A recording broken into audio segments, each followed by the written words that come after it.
go to the YouTube tab, Tony, and click on the blue button, live stream. We are now live. So there'll be a 20-second delay till it goes live. Great. Ash, I can see you there. Hi, good evening. I can't see Stuart, is he?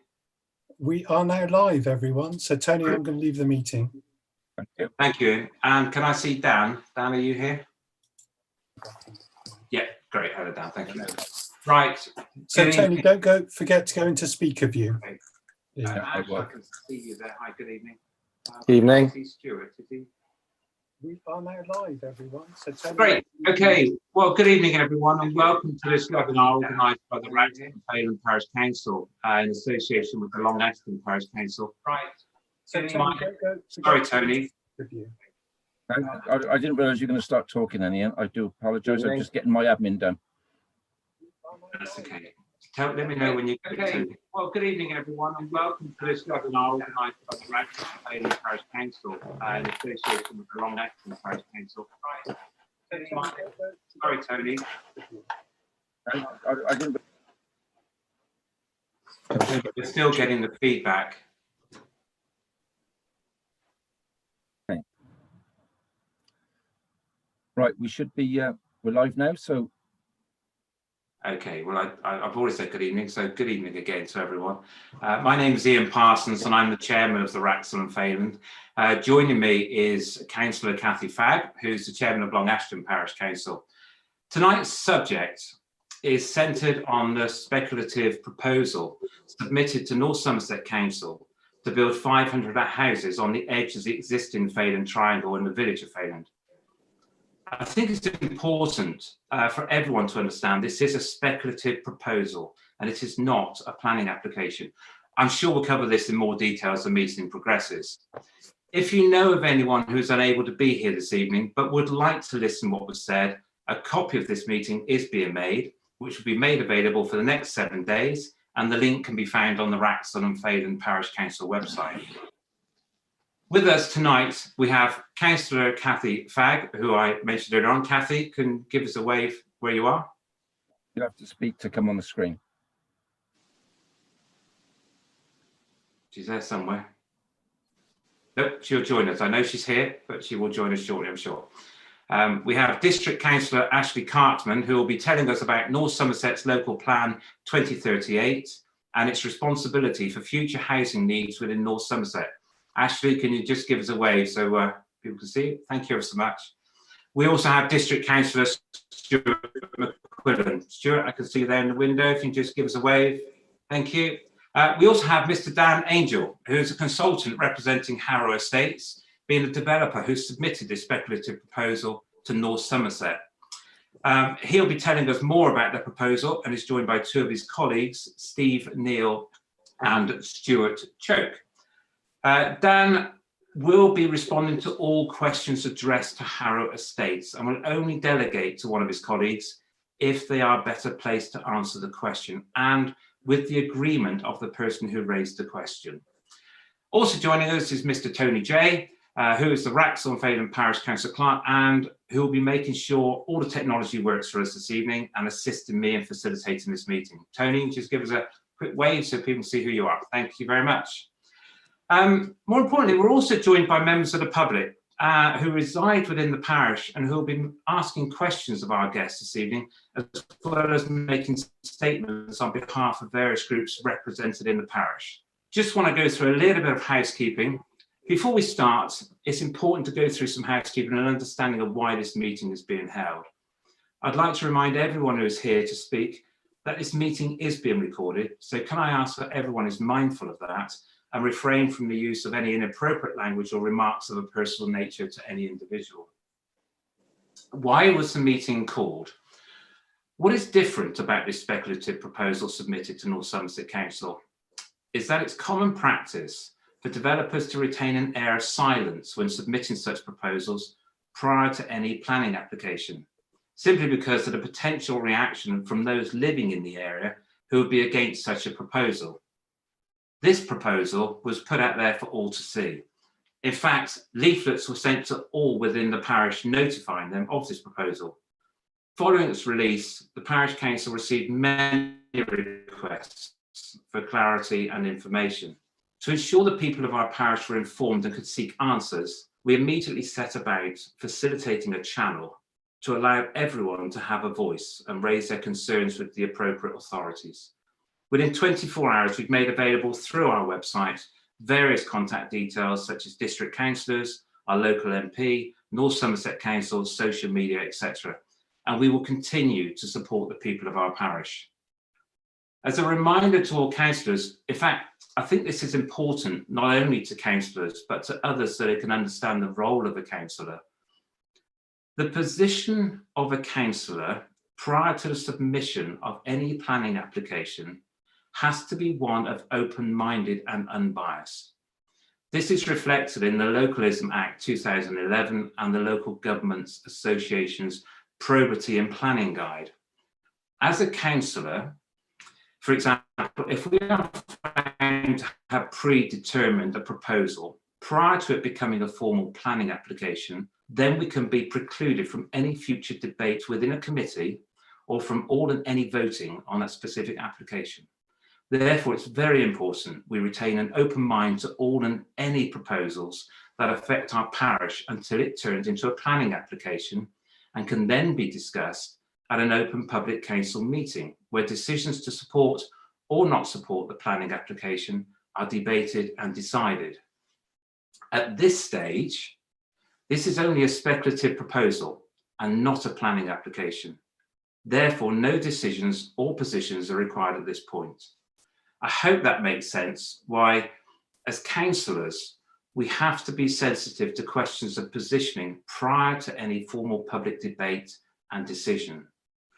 So with tonight's format, we will hear from our guest speakers, following which we will open the floor to questions. During the presentations, all microphones will be muted. Okay, let's kick this meeting off with our first guest speaker. I'd now like to hand over to our first guest speaker, District Councillor Ashley Cartman. Ash, if you'd like to start the meeting.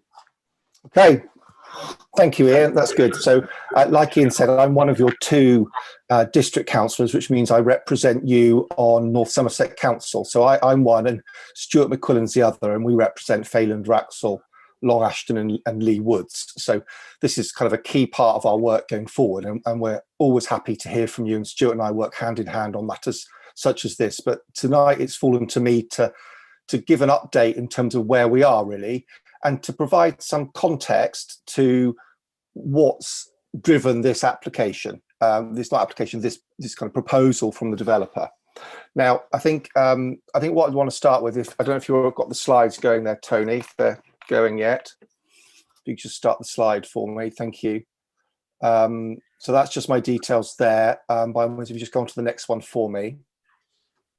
So this is what we'll be talking about tonight, really. I want to give a sense about the number of houses that we're being told we need to build. It's important to remember that these are not things that we've just decided to do. Why we need a local plan in reply to that, and what's the purpose of that.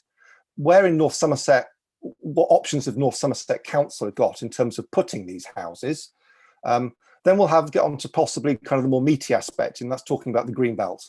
I know around here we're surrounded by green belts, so we'll talk about when a council can actually designate part of a green belt for development, and there are certain circumstances.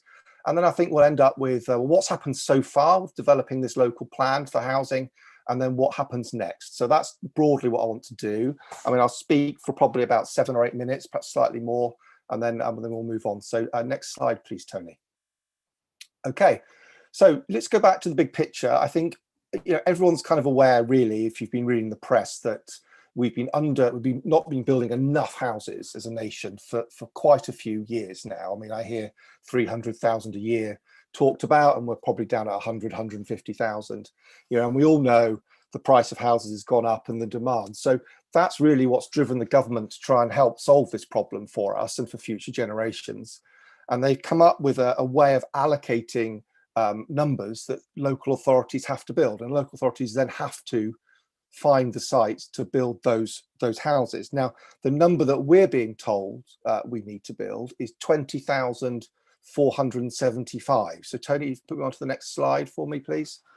Now that's set by national government, and that's over a 15-year period. Now it will take a few years to finalise the local plan, so that's broadly between 2023 and 2038. Now there's 100,000 houses or homes, dwellings, if you like, in North Somerset at the moment. So that's a 20% increase. That's a huge increase. When you think the UK population is not forecast to grow by anywhere near as that much. In fact, of that kind of growth, it's only a handful of thousand that would be to do with the net of deaths and births of North Somerset residents today. Most of it is people who will want to be moving into the region. Now, just to put it in context, we've got to build 2 Clevedons. I mean, that's often what people remember. If they remember anything, they'll get a sense of the size of the problem that we've got to do. So if you could move on for me, Tony. So why do we need a local plan? Well, if we didn't have a local plan, it opens up a lot more possibilities for speculative housing developers to build essentially where they like. And the purpose of a local plan is to allow the local community to start to think about where they would like these houses to go. And it's not just houses, it covers sites for employment and infrastructure. It covers a whole range of things. So, it's very important that we think that through, and hope in summary, a local plan should set out where development can and cannot take place, and aims to ensure that we get the right type of development in the right place with the right services and the right infrastructure, and actually prevents speculative housing proposals that are really unsuitable. Sadly, with the volume that we're looking to have to accommodate, I think some people will probably end up having a bit of a dirty name in some communities, because it will just involve housing. So next option, please, Tony. Okay, so where can we put them? So if we could just move on to the next slide again for me, Tony. If at the moment, this is a map of the North Somerset area, and the green is Greenbelt. The yellow at the bottom is the area of outstanding national beauty, and the blue is flood zone 3.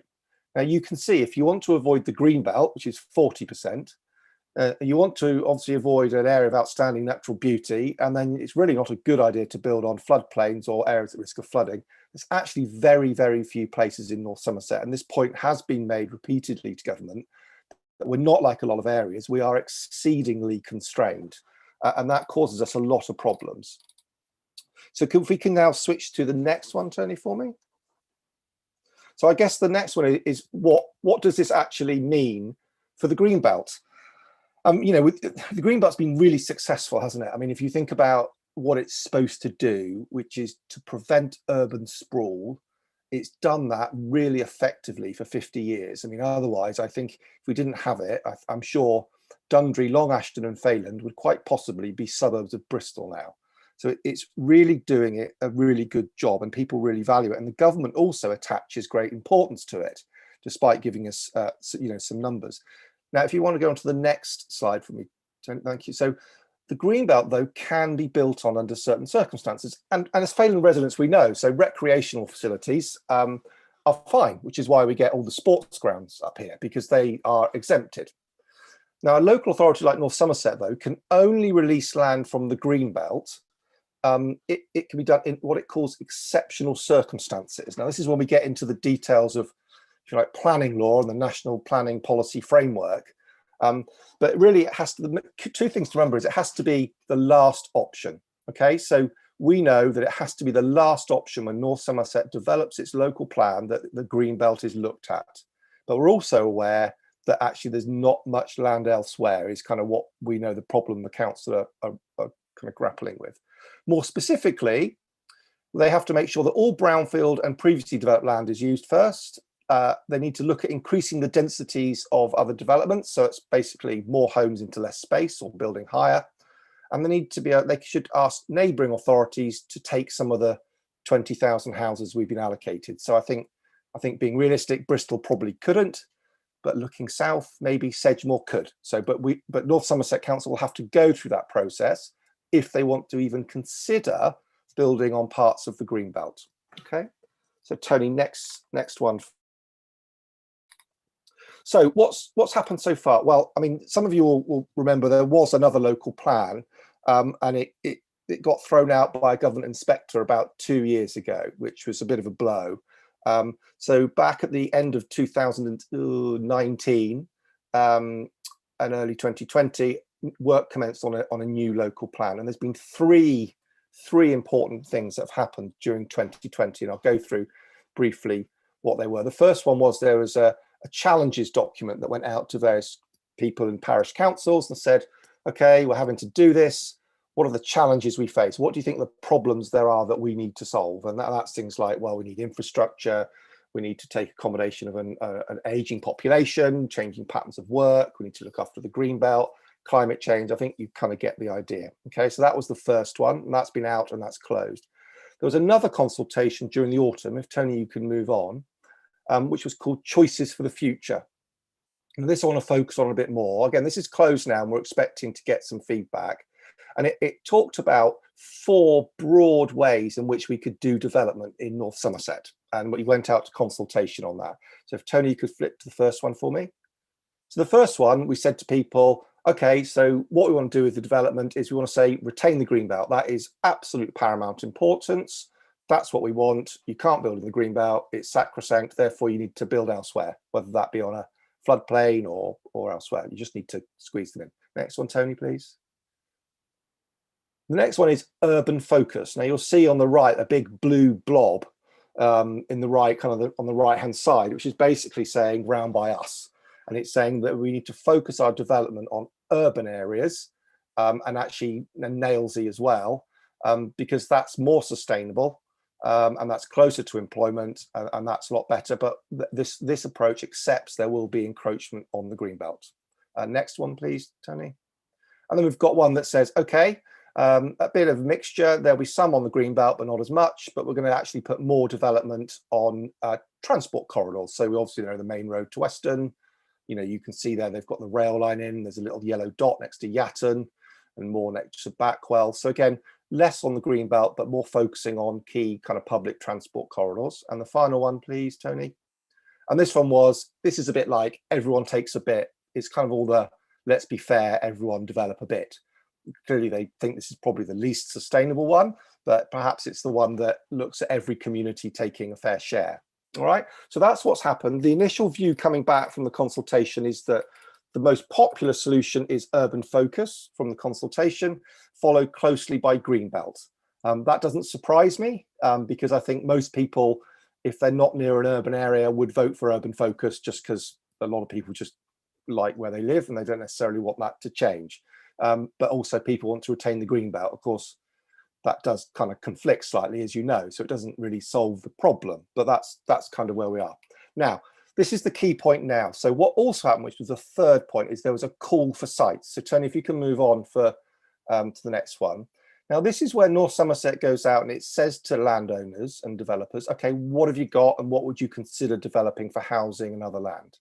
Because there's no point developing a local plan with landowners who don't want to sell. And that's what we've got here with Harrow Estates. So that went out in the summer and Harrow Estates and the landowners replied to that, and they would have submitted detailed information on a certain type of form, and that would have gone in. And councillors like Stuart and I don't hear about that. I think that's treated as confidential for the planning department to see, and they would have had dozens of those coming all over North Somerset. And for I know, there could be more around Failand and more around Long Ashton and Wraxall. I don't know. Okay, so that's what happens. That's not a planning application or any more. And as you can see on the bottom, this was taken from the North Somerset website today. It says, our call for sites does not affect the planning status of any site. It is not part of a formal planning application process. So, and it talks about further consultation. I think the difference here, as you say, is that we've got the developer has been open and said, here's what we've done. Okay, next one, Tony, please. So what happens next? Well, at the moment that's gone out, the consultation results will be formally published in the next week or two. And over this year, the local plan will be developed in a, excuse me, in a draft way, and it will come out in the autumn with specific sites. Over the year, we will get an early indication at some point of the spatial strategy that we think North Somerset will adopt. So we may get an early warning that they are thinking of Greenbelt or they are not. But it won't be till the autumn, really, that we know whether Failand particularly has been included as a site and they're proposing to remove it from the Greenbelt. Okay, and then final slide, I think there, Tony. Thank you. So what can you do? I just added this on. By all means, contact Stuart and myself. We're always happy to hear from you. You know, as Ian said, we kind of have to remain with open-minded and unbiased at this stage, but we're here to represent you and act in the best interests of the community as a whole. So do let us know. Write to North Somerset Planning Department about your concerns. Or finally, if you think the housing number's too high, that's in the remit of Dr. Fox. I know he's very keen to bring the number down, but I'm sure any letter he receives will spur him on to put pressure on his colleagues to bring the numbers down. Finally, I will be updating on my website, and I'm sure the Parish Council website too, with newsletters and the like. So hopefully that's not too long, and that's given you a bit of an idea. And I think this will be posted so you can watch back. So thank you, Tony.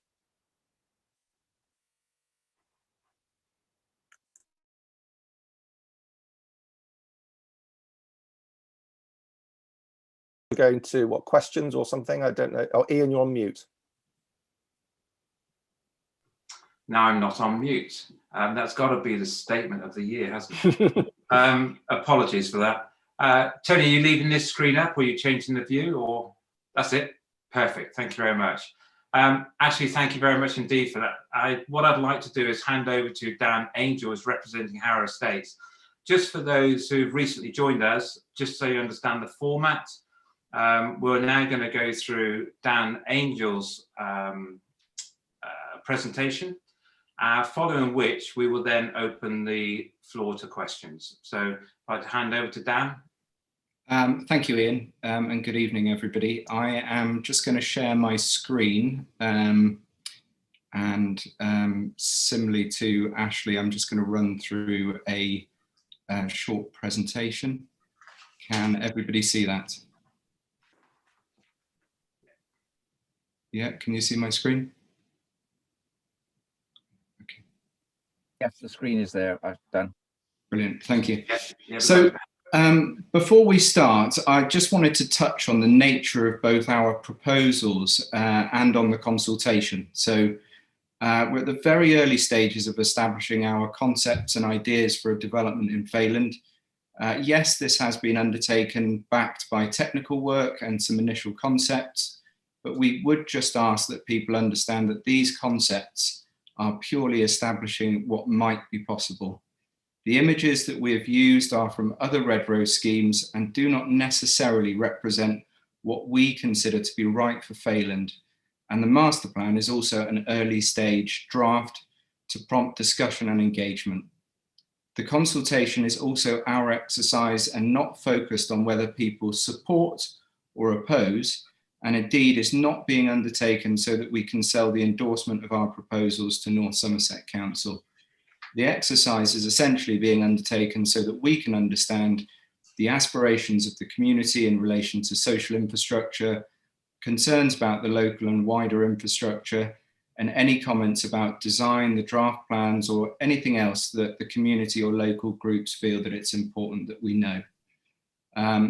As I said, I'll be running through the short presentation, and then as Ian has outlined, there's a Q&A. My name's Dan Angel. I'm work for Community Consultants TFA. Today I'm joined by Steve Neal, who is the head of planning at Harrow Estates, and Stuart Choke of Calibro, who are the transport consultants working on this project. What I do want to stress at this point, and we'll come on to this again later, but this is start of a long process for us, both in promoting the site with North Somerset, but also in dialogue with the community and local stakeholders. The pandemic has forced us to consult in a virtual way, and we're trying to do everything that we can to make this exercise as broad-reaching as possible. There will be more consultation, more dialogue, and we hope when we return to a more normal life that we'll be able to host physical events and workshops. We are genuinely here to engage and are undertaking an approach to this development in a considered way with no half measures. So what is our vision? This we've separated into 3 key areas, and along with all other aspects of our initial work, we would be very happy to take comments on this. We see Failand as being sustainable and connected on an underutilised transport corridor between Clevedon, Nailsea and Bristol, with existing public transport services and walking and cycling routes. We've also done some work to model the number of accessible jobs from locations across North Somerset per gram of CO2. And from this exercise, Failand scored extremely highly. Minimising the impact on the greenbelt, so robust assessment work has been undertaken to assess the sites against the 5 purposes of the greenbelt. And we consider that these sites provide limited contribution to the greenbelt purposes. Indeed, one consideration for the local authority could be to look at some greenbelt release in sustainable locations and then to create subsequent new areas of greenbelt so that there would be no overall loss in the level of greenbelt within the authority. And finally, enhancing Failand through placemaking. So placemaking is a term many people may not be aware of, but this is essentially a commitment to managing, planning and designing the places that we live. This is a core part of our discussion with the community because the making of the place with new facilities and services will be best influenced by residents, people who access the community and the stakeholders that represent them. So why are we here? Ashley's obviously given us a really good overview of the current strategic plan making situation within North Somerset. So as you know, the authority is preparing this local plan, which Ashley has given us an overview of. All local authorities have to do this, as he said. And if you don't have an up-to-date local plan, this leaves you more exposed to unplanned development. The strategic plan making process is backed by an evidence base, and that is prepared in varying stages with consultation undertaken at every stage. As part of this process, developers and landowners put forward sites for consideration that the council will in turn assess and consider against their spatial strategy. So this is the call for sites that Ashley referred to. We have, alongside all of those other people, submitted our plans to the local authority, and we will continue to respond to the various stages of the plan. But again, as I think that Ashley also touched on, we believe that we are the only promoter of land in the local plan who isn't openly engaging the public at an early stage. We're not required to do this, but we believe in the benefits of development in Failand and want to be open and transparent with the community, both in terms of what we're saying to the council, but also we believe that the best places are shaped with local feedback, and that is a process which will take some time. So why are the homes needed? Again, Ashley touched on housing numbers. The government recently published its response to a consultation on local housing need. This set out the number of homes for each local authority across the country, including North Somerset. At one level, the level of growth was actually higher than the number that is now being proposed at 20,475. So the number now for North Somerset is set at 1,365 homes each year, which totals that 20,475 homes over the 15-year plan period from 2023 to 2038. The council recently consulted on its choices for the future, as Ashley mentioned, essentially how housing could be accommodated within a range of spatial scenarios. We believe that Failand represents an opportunity to deliver a high quality scheme to assist in delivering these homes, but in a location not constrained by expensive infrastructure, such as new roads. So how do we go about creating a master plan? Again, what I would like to say is that our master plan for the site is very much at the draft stage.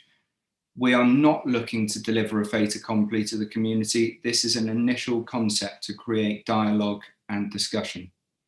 So whilst we consider Failand to be sustainably located, it could be supported by the possibility of more frequent public transport services and by the addition of social infrastructure for the community. We are keen to actively engage on all aspects of this process. Our technical team have been undertaking assessments in a whole host of areas, including landscape impact, ecology, trees, the historic environment, flooding and drainage, and access on highways. Our master planners have then started to shape what a pattern of development could look like, responding to these physical constraints. Undoubtedly, a huge part of this process will be informed by residents and local groups, and we are very keen to undertake dialogue with all. This in no way endorses our proposals and is absolutely a without prejudice process. We are keen that if a development is to be allocated at Failand, that we properly understand all of the issues that exist and the development responds to them in the best way that it possibly can. This next slide introduces the sites and is fairly self-explanatory. The sites we're currently calling A, B, and C, and total around 40 hectares, which is just shy of 99 acres. Failand is currently triangular in shape, an evolution from the 60-acre plantation, which predated the existing housing. In the early 1900s, the existing village did not exist, with development along the edges of the plantation in the early 1960s, with the settlement then formed more as is today by the early 1980s. Sites A and B are on interface land, essentially between the existing settlement edge and the woodland to the south. Site C is enclosed by hedgerows and trees and is framed by views of the site of nature conservation interest. The plan here shows the constraints or features of the site which we need to work with. So it shows the existing junctions, the categorization of trees, including where there are tree preservation orders, which may exist, the location of bus stops, walkable distances, which are those broad sort of dotted circular lines, and then a range of features specific to each site. So in Site C, there are some historic markers in the landscape, views through to St. Bartholomew's, and just outside of the site, a scheduled ancient monument. In Site B, again, you have these historic markers, and also down on the southern side of the site in the southeast corner, there is a significant level difference between the site edge and the road.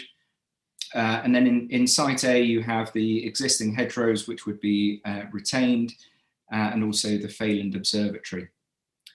Hopefully this helps you to understand how we assess sites before we then look at how any built form might be considered within them. So moving on then to the draft master plan. So this shows how new housing could be integrated into the sites.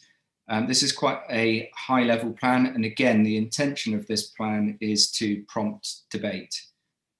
Broadly in the sites at the moment, what we're showing is in Site A, the retention of the observatory, areas of play space, an activity zone on the eastern edge, which could be flexibly used for sports, the creation of a wildflower meadow to the south, and access into the woodland at Ash Hill plantation. In Site B, again, we have some areas of play, including a more natural area of play, a wildflower area, picnic area, community orchard, allotments, and we consider the top corner of the site the most appropriate for a small local centre where you might have the school, any other community uses or commercial buildings. Site C, again, Site C has a community orchard and some areas of play, including a natural area of play. And we've also shown here the potential for Site C to connect a footpath we intend to reinstate within the site to the village hall. That idea isn't firm and it's only an idea at this stage. I hope that helps to show how we've evolved the plan that we've initially come up with, and that people can have confidence that we will work with them on an ongoing basis to ensure it evolves, it gets better, and it responds to local feedback. So what next? Our technical work is ongoing. So there's a reference to sort of range of technical work in varying areas that's being undertaken. So that work is ongoing. We're consulting obviously with the community and as many stakeholders as possible. The initial consultation ends on the 22nd of February, and we hope to speak and meet virtually with more individuals and groups between now and then. All of the responses will then be collated, anonymized due to GDPR requirements, and circulated to the project team for review. We'll then aim to feed back the results to the community and through our website, and we'd be very happy, subject to agreement, to attend any parish or stakeholder groups meetings to set out the nature of that feedback. And then this will feed into the next iteration of the master plan. And again, that's a constantly evolving process. And finally, we'll continue to promote the site through the various stages of the emerging local plan 2038. I hope that provides a good summary of why we're engaging and what our intents are. We look forward to questions and an ongoing dialogue. Thank you very much. Thank you, Dan. Tony, if we could just go back to the main screen, please. Yeah, Dan will have to do that because Dan has got the screen share. That's great. Thank you very much, Dan. Thank you for that. You've given us an awful lot to think about. I think if you wanted to engage with the local community, I think you've managed to do that. Hence why there's so many people here this evening who are wanting to hear what you've said and ask you some questions. So we'll see how that goes. With regards to where we're going to go now, I'd like to open the floor now to questions and statements presented by people who are on this Zoom call with us and who live within the parish. I'd just like to remind those asking the questions or making the statements that as soon as the question's been asked or the statement made, your microphone will go on mute, but we will come back to you after the question has been answered, just to make sure there's any point of clarity you just need to check. So our first question, I'd like to pass over to Shabli. Shabli, if you'd like to go ahead and ask your question. Yeah, so this is to, can you hear me clearly? Yeah. Yeah, it's to Mr. Cartman, to Councillor Cartman. So it's in relation to transport. So the question reads, it would seem that a big factor in the plausibility of a Failand planning application is based on the improvement of the road and transport networks. Bar the change in the Cumberland Basin, which I believe to be under review, are there any plans underway to change any of the local networks? The short answer to that is no, not at the moment. There is a joint local transport plan that doesn't incorporate that, but another one will be needed to be developed. So you're absolutely right, there's nothing at the moment. I think we suffer from the problem nationally that we put our houses in and then we go, oh, we need infrastructure, don't we? So it doesn't surprise me that that's the case. I think the problem that you've correctly identified is, although the traffic in Failand from this development would be heavy, the main problem will actually probably come down towards the Cumberland Basin and in there. I know there are minor schemes that are looking at, but they're also looking at putting a lot of houses down there too. So at the moment, I've seen no solution that would come to solve that problem of all the traffic funneling in from, say, this development and other ones in the northern part, North Somerset, to alleviate that. Yeah. Because I mean, am I allowed to, because essentially, so essentially we've also got the issue of the congestion charge that comes in, I believe, in the new year, which is going to put extra strain on the local community here, because I'm assuming people are therefore going to use this as a by route to get into Clifton and bypass that congestion zone. Possibly, although, you know, the parish council and me and Stuart are working to make sure that the portway is excluded from the congestion charge. So what we don't get is people coming off to the airport and now they don't use the portway. They just come through Failand. And actually it's a longer journey and results in more emissions, but it may improve the air quality of Bristol residents, but to the detriment of us. So yeah, I mean, at the moment that's uncertain, but we're hopeful we can get that done. Okay. I think, Shabli, just to add to, I think, just to support what Ashley was saying then, I personally written on behalf of the Parish Council to Bristol with our concerns about the clean air zone and congestion charge, including the Portway, because like you, we're very concerned that it's going to force traffic that they don't want south of the river, and therefore coming off at Portbury and through our neck of the woods. Okay. So we see that as a massive increase. We've also got on top of that the new housing requirements happening to the west of Nailsea, which was recently announced through Planning Permission. So that again is going to be traffic flow going through to Bristol. So I think your concern is a really valid one. And it's something as a council we've got to work with North Somerset and understand what their objectives are in trying to manage all that, never mind with another potential 500 houses put on top. That's a really good point. I think, Dan, just going over to you, I think to continue that question, one of the things that you said in your presentation was that the transport corridor was underused. Yeah. Can you just explain what you mean by that? I think it would probably be helpful at this point if we brought in Stuart Choke, who is the transport consultant on this project, because it's his field of technical expertise, so he'll be able to provide a greater depth of response if that's possible. Okay. Shabli, are you happy with that? I think it could give us a very informed... Yeah, that was a good answer. Thank you. Yeah, please go ahead. Right. Evening, everyone. I think the fundamental observation is that historically development within North Somerset has really relied on the transport corridor approach, but anchored off the A370, and hence the growth around Nailsea, etc. historically. It remains an obvious corridor to look at, but because of its success, it is congested during peak hours. It's been an ongoing issue. There have been some improvements over the recent years, but it still has limited capacity during the peak hours. I think the observation that we're making is that we do have a good quality connection that hasn't been acknowledged in the same way as the 370 that connects Clevedon, Nailsea, Failand and into Bristol. I'm sure we're not burying our heads in the sands that there won't be a need for localised improvements around particular junctions, but as a corridor it seems to be underutilised and presents some opportunities, and particularly when we start to look at some of the other benefits of Failand having the proximity to Bristol and minimising the need to travel.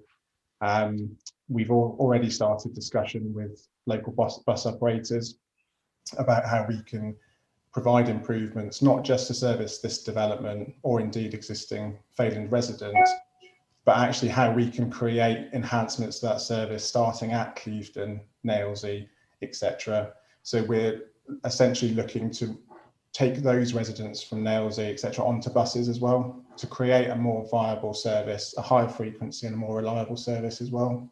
And in that way, we're looking to take a balanced approach to traffic more generally, essentially. The reason I wanted to support Shabli in that question, actually, and Stuart, is because in the literature you'd released as part of your announcement for the proposal, it showed 3 different transport corridors coming into Bristol from the southwest, of which one came from Clevedon through Tickenham, up Wraxall Hill, and then along the Clevedon Road and into Bristol that way. And it showed, I think it was 4,200 commuters from memory. It's interesting, I think, to encapsulate everything that uses that road, because it is such a busy road at the moment, and hence why we're questioning the underutilization of that transport corridor, as has been said, is because the information that we took back in 2017, and I appreciate we're now in very strange times indeed, where traffic is a lot less than what it normally is.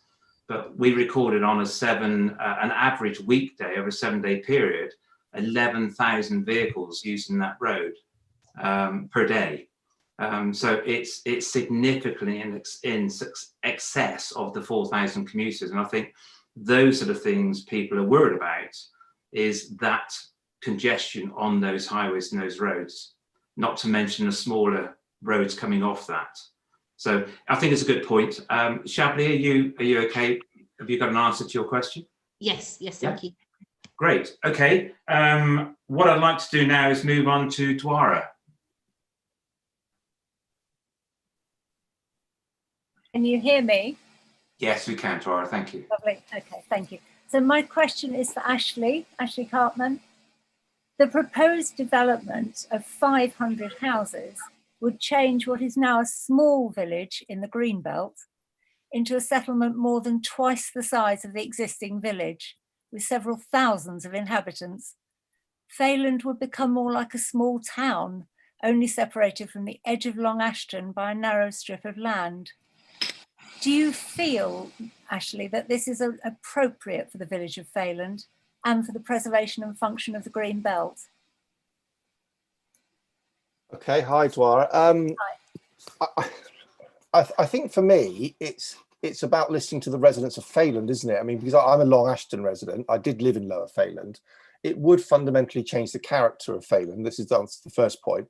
I think that has to be driven by what the residents feel they want the character of that village to be in the future. I mean, you know, I'm not going to make any judgment on that. I'm not just sitting on the fence on purpose, because I can actually see part of the benefit of Failand at the moment is it's very quiet. There aren't lots of facilities, which makes it very rural and very peaceful. But you might want, you know, I chose to live in Long Ashton because rather than Failand Triangle, because I wanted those facilities. Now, if the community says we want the facilities and more, then that's up to them. I think you are right. It will change the nature of the green belt. I'm not sure a narrow strip of land. I think it's a bit different to that. But it will. And I think when we look at the green belt, we need to look at, is this, if we have to release green belt, so I come to your point, is this the best green belt to release? Because not all green belts are the same. And actually the question is, and I haven't got an answer yet, I'm still gathering views, is this green belt particularly valuable? And actually there's other bits of the green belt that if we're forced into it, we would rather do. And I'm thinking now down towards David Lloyd, for example. There's a bit of green belt in there, right next to David Lloyd. You've probably never seen it. That's green belt. But you wouldn't argue that was anywhere as valuable as the green belt surrounding Failand. I don't know whether I've answered your question quite there, I have to admit. But no, I appreciate it's not that straightforward to answer. When I said it's a narrow strip of land, I'm thinking also in terms of the fact that Long Ashton's likely to creep up towards Failand because of the pressure on the building in Long Ashton. Yeah, I can foresee a future time, if I'm allowed to continue saying this, when the two will simply meet, and the Ashton Hill plantation will be sort of squeezed in between a massive area of housing. Well, I hope that's not the case. I mean, I think that would be awful. Actually, frankly, just picking up on that, do you think there is the option to trade Greenbelt if, for instance, the sites that we're looking at under this proposal were selected? Do you think there's an option to go back to the authority that has made that selection to trade what we would consider as a more desirable greenbelt and a more appropriate greenbelt rather than the one in Failand? Or is it going to be late at that stage and it needs to be done early on? I think, you know, they will first of all decide whether the greenbelt has to be released. That's the first gateway, if you like. And then, so that's it. So if that's the battle won, so if we lose that battle and greenbelt has to be released, the next question is, which is the best greenbelt? So at that point, you are right. That's the point at which, you know, writing to the planning department involving Stuart and myself, writing to Dr. Fox, it is kind of more valuable because then we can kind of see which bits of the greenbelt the community value more than others, and we appreciate we won't want to be there because I think, you know, everyone's on the page of let's preserve the greenbelt, but if we're told we have to, then I think yes, that's the point. Ian, you're right. I think Stuart wants to come in as well. Yeah, sorry, go ahead, Stuart. Thank you for the opportunity, and thank you for the question. I just wanted to make sure you understood that Ashley and I's position on this is similar, and that, you know, I value the green belt, and I appreciate all of the residents that have written to me over the last few days, and it's clear that they value it too. It will be challenging to defend the green belt. You know, Ashley has very eloquently set out the context and the pressure we're under, but that Ashley and I are keen to preserve it as much as we can. And as Ashley just said, when it does come to the point where if North Somerset collectively do make a decision, despite Ashley and I's efforts to Greenbelt review, we will have to look very carefully at which land is valued most and look at sustainability. And there's been a lot that's been said about sustainability so far, but I think that would have to be looked at carefully in terms of the social value the Greenbelt has. And I think you make excellent points about the separation between Failand and Long Ashton. There's also some of residents have written to me about the value of Greenbelt as agriculture and the social value associated with that. So, you know, I'm a sustainability professional. I would approach it from that angle. I would want to look at the Greenbelt in terms of its ecological value, its social value, and its economic value, because one of the other residents has written to me and said, this is all very great, but is actually going to be affordable housing that my children and grandchildren can actually live in? So that's my perspective, and appreciate you letting me jump in there for a second, Ian. Thank you. Okay, no, you're welcome, Stuart. Tuara, have you got the answer, or perhaps not the answer you're looking for, but do you feel they've answered the question? Yes. Am I allowed just to make one more tiny point on that? Of course, go ahead. And who's that for? Well, it's for the councillors and everybody really, and that is that actually it's become evident during the pandemic that Failand Greenbelt is actually also an amenity for the people of Bristol. Yeah, a lot of people now come out here and enjoy it, and they won't be able to if it all turns into housing. I think on that point, Tuara, we are going to cover that very subject. I think one of our other guests has got a question along those lines. So I think it's a really good point, well made. I'm sorry to cut you off, but we will get to that very, very shortly. Thank you very much, Tuara. I appreciate your question. Thank you. We're now going to move on to a statement which is going to be read by Lorraine, and it's on behalf of the Failand Village Hall. Lorraine, it's over to you. Good evening, everyone, and thank you for giving me the opportunity to make a statement on behalf of the Failand Village Hall. It will be short, as it may have slipped your notice that we are in the middle of a pandemic and have many other concerns on our mind. It should be noted your timing could not be worse. The hall has existed in a few guises since the end of the Second World War and has existed on its current site since 1962, when the land was donated to the trustees. The village hall is run as a charity by a group of 12 trustees, of which I've recently become the chair. The village hall has been the centre of village activities, and over the years, many local interest groups have used the facilities. It has seen the staging of many drama circle productions watched by audiences from across North Somerset. The Failand Society has organised countless speakers and events.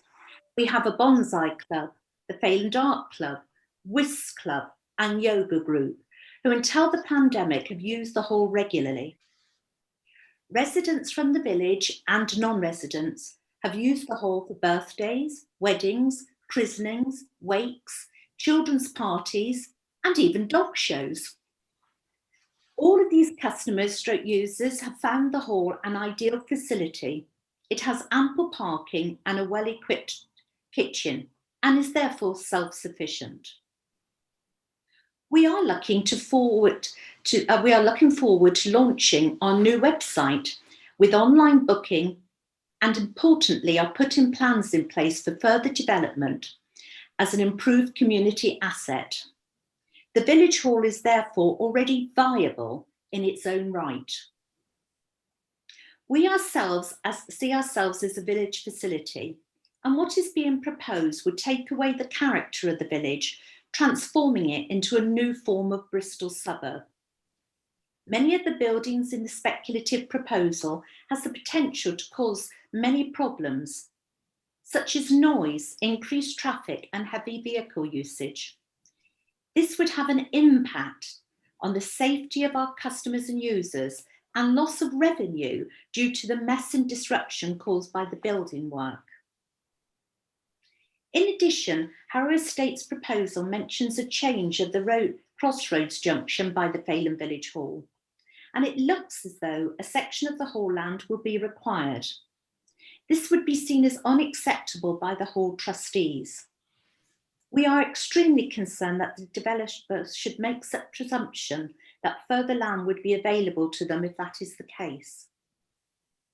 Due to the aforementioned statement, we are not in support of this speculative proposal going to the next stage. Thank you for your time. Thank you very much indeed. Thank you. Dan, can I just, there's some really important points in that statement, I think, and there's a lot of concern about changes to what is existing, it's working, it's part of the community. And I'd just like to ask you if you could respond to that, especially the point of the perception that there's a section of land that's currently where the village hall now is going to be taken. Is that correct? Yeah, I mean, we don't consider that we would have a negative impact on the village hall, and in fact, you know, we would hope that we would enable it to be enhanced, to be utilised by new residents. And on the point in relation to construction, any developments of new homes are managed through a construction environmental management plan. So that determines, you know, hours of operation, location for materials, and all sorts of manner of different facets of how a site was built. So if we did get to that stage, then obviously work would be undertaken to make sure there wasn't that negative impact. On the point in relation to the plan, and that there appears to be shown a section of the village hall land subsumed into a new junction, I think it's sort of got lost in the plan, which isn't probably high res enough on the website, because what's actually shown is the desire to connect a footpath across the village hall land, connecting that up into a footpath which is a historic footpath within Site C. So effectively what we're saying is, because there is a historic path coming across Site C, it would make sense, if you are creating this new development, to connect that into existing social infrastructure. So you would connect the path potentially into a path connecting through into the village hall. It's not necessary for us to do that, but we just felt that it was an interesting concept to consider. But it's not required. It's got nothing to do with the provision of the junction at all. Have you, Dan, on that point, have you engaged with anybody on that idea with the village hall? No, but it's something that we intend to do. So we're obviously working through the process of engagement in a phased basis. So we've written to all residents. We're obviously talking to you this evening. We're also talking next week to Long Ashton Parish Council, and then we'll also be making contact with all the different local groups and organisations so that we can facilitate that dialogue. So apologies if it's appeared that we're trying to, you know, pinch a bit of land to enable an improvement to the junction, but that's definitely not the case. Okay, so obviously thank you for that, and obviously you recognise the sensitivity on that, because obviously from the Failand Village Hall, they're very concerned that there's a potential land grab going on here that they weren't aware of. So thank you for clearing that up. Whilst we're on that point, one of the things you've talked about is integrating, should the proposal go ahead, is integrating that community. At the moment, you know, picking up on what was being said now from Lorraine about the village hall and the function and what it actually gives to people in the village and the surrounding area, where would you see the heart of this new village or town, if you like, being? Because at the moment we have the village hall, we have the shop, we did have the post office, which sadly is no longer there. What plans would you put in place to actually integrate this with the existing Failand? So we saw, as I mentioned in my presentation, we see the sort of the local centre, if you like, in towards that northwestern corner. So in Site B, in the corner, nearer to the pub, opposite the village hall. And that's where because that is where there is already a hub of services, if you like. That seems to be the natural kind of centre of those things within the existing settlement. So it makes sense for us to introduce them in that location. I mean, we aren't wedded to them being in that location. You know, that's a part of what we'd be interested in understanding. That's what we are consulting on. Okay, all right, thank you. Lorraine, have you got an answer to your statement? I would certainly want to engage further with Dan, because I really just cannot picture the path. The path that I'm thinking that he's thinking about is actually at the back of the land and not the piece that I'm talking about. So I think we just need to look into that in more detail. And with all due respect, we within Failand have just gone through all of the building work for Bristol City's training grounds and Bristol Bears. And as much as I appreciate both teams, so I'm not criticising the pro-social facilities, but it does have an impact. The mud has been appalling. The roads are terrible condition, and as I said, this is no disrespect, Dan, but I think it is going to be a major task for it not to have a negative impact on the village hall, and therefore mostly our revenue, as well as the fact that people will find it difficult to actually access it while the building work is going on. No. Yeah, I am just responding on that point, and I have to say that I don't know the contractors involved in either of those build projects, and I don't understand. Therefore, I haven't looked into the sort of the arrangements by which their construction operations are managed. But I do know that in relation to new housing and new mixed-use communities, because that's the mainstay of the work that I do, is involved in these types of developments, that there are an awful lot of things that can be controlled by local authorities to make sure that those issues don't happen. So, for example, on lots of major housing developments that I'm involved in, there is on-site wheel washing, so that you don't get those issues with muck coming out, onto the public highway. So I don't want to be critical of the people that have constructed the commercial developments, that are leisure developments that are ongoing at the moment, but I think there may well be different ways of addressing that in the context of this. And I think often it's worth looking at things that have happened in the past and looking to see how you can make improvements and not make the same mistakes that you've made before. And I think possibly that's one area that we should look at. Great, thank you, Dan.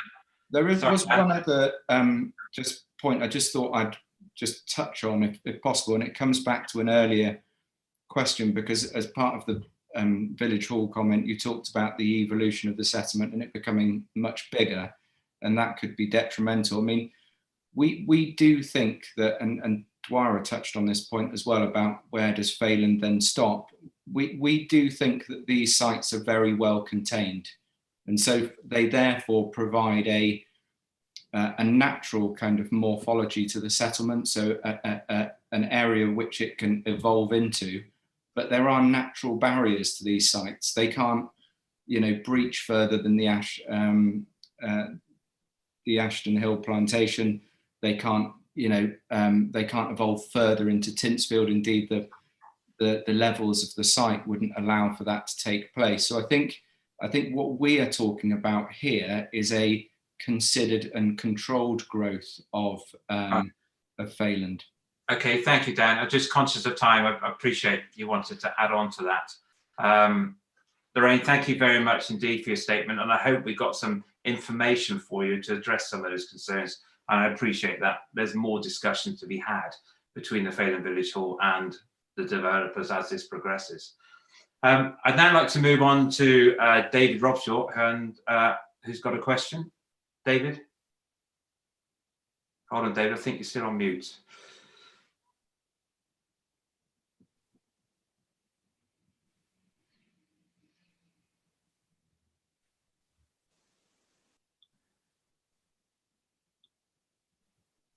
Tony, can you help David with that?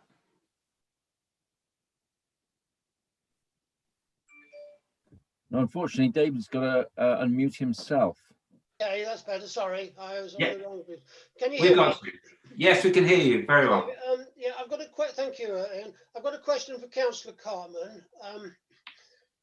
I understand a similar scheme to this was looked at 10 years ago, and I understand little has changed since then. So my question is, why should this scheme be any more acceptable in planning terms than the one which was very similar and comprehensively dismissed at the 2010 appeal?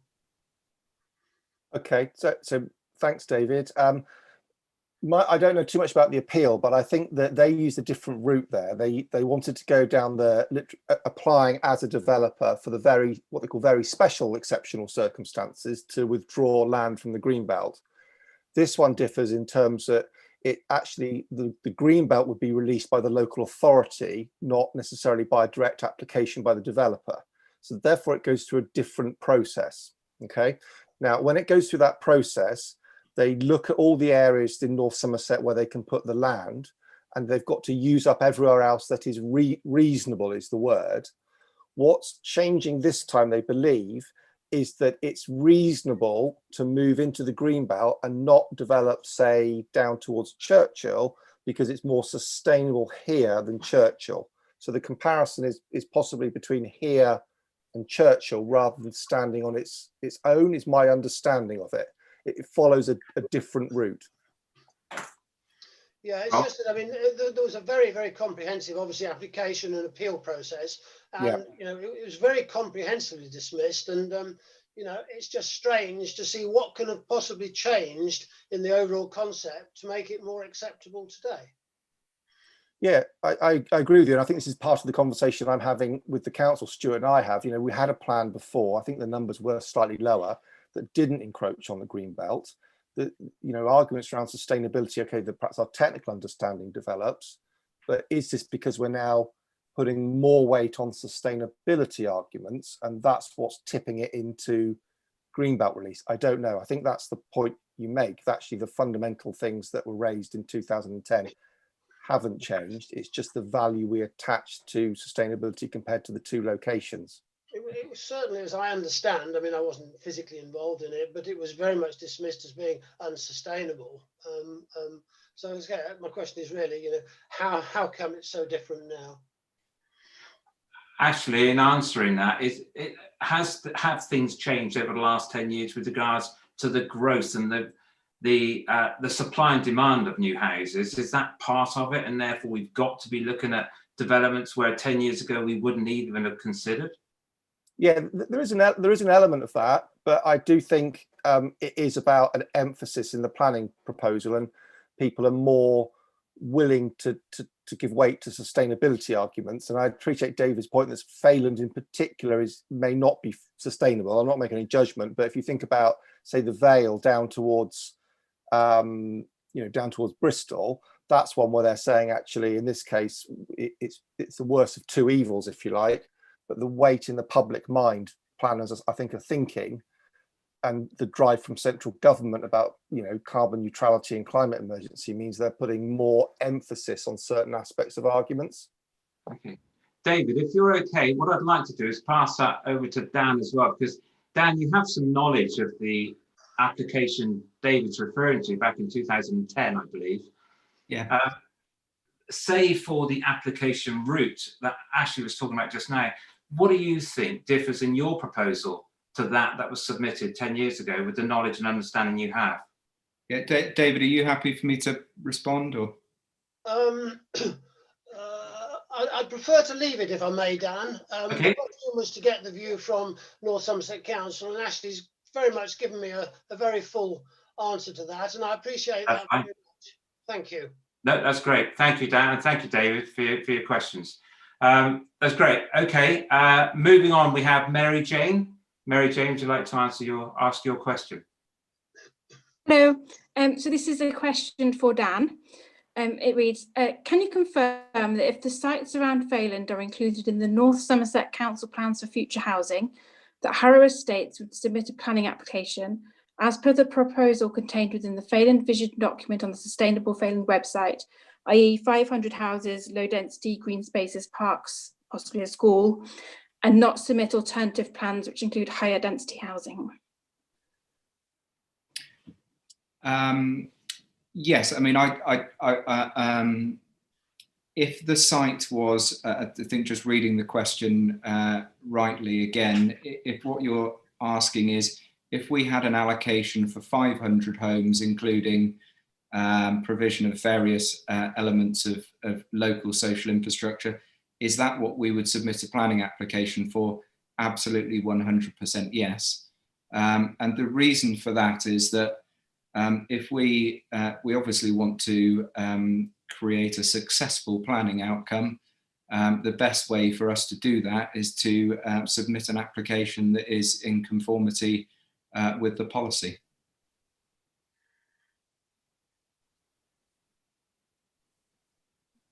Mary Jane? Yeah, could I clarify? So it might be my lack of knowledge about how the sites are allocated. I wasn't aware that if they were approved for development, then they would potentially have a limit on them.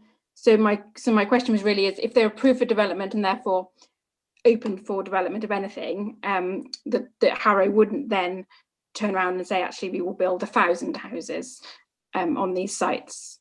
Yeah, we consider, I don't know whether Steve, whether you'd be happy for Steve Neal to come in at this point, who works directly for Harrow Estates. He's the head of planning, but you know, the technical work that we are undertaking and the reason why we have proposed the development at 500 homes is we believe that that's the maximum amount of development that these sites could deliver. Informed by the sort of base level technical work that we've done to date.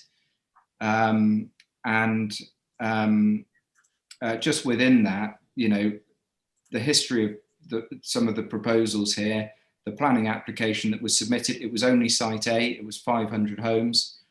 And the 3 sites collectively, that was the application that was refused. And the 3 sites collectively were also promoted to an extent by a company called Lion Court. And they were promoted for around 800, 850 homes. We don't feel that those levels of growth are right. We don't think they're right to deliver the right type of growth in Failand. And we consider that the sites, bearing in mind those technical constraints, would work in the context of a maximum 500 units. Okay, thank you.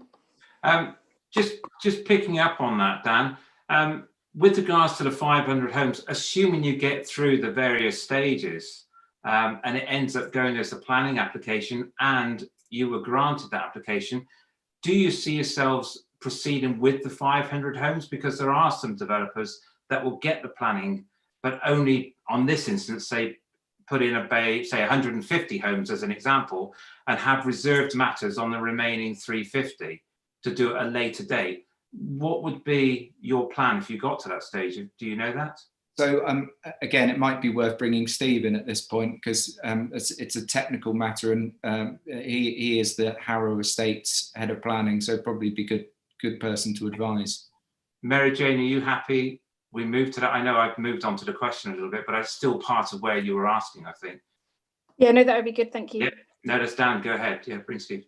Yeah, thank you. Good evening, everyone. Yeah, thanks for the question, Mary Jane. Yeah, just to reiterate what Dan has said, our technical assessment of the site has led us to the conclusion that the sites are capable of accommodating a maximum of 500 houses. So that's what we've said to the council. We don't think it's appropriate to deliver any more than that. Now, what we would do is we would obviously work within the planning policy that is set by North Somerset Council. Now, North Somerset Council may agree with us and they may allocate the site for 500 units. They may consider that the site is suitable for a level of growth, but they may limit it to 400 dwellings. What we would do is we would submit a planning application that is in compliance with that particular planning policy.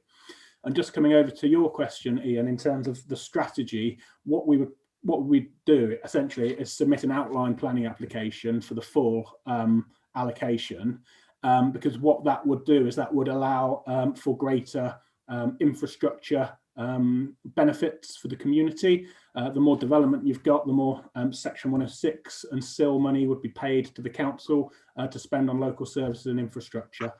So whilst we would apply for planning permission for all the units at the same time, we would phase them over a number of years, and we typically would build probably around 60 dwellings per year on a site of about 400 to 500 units.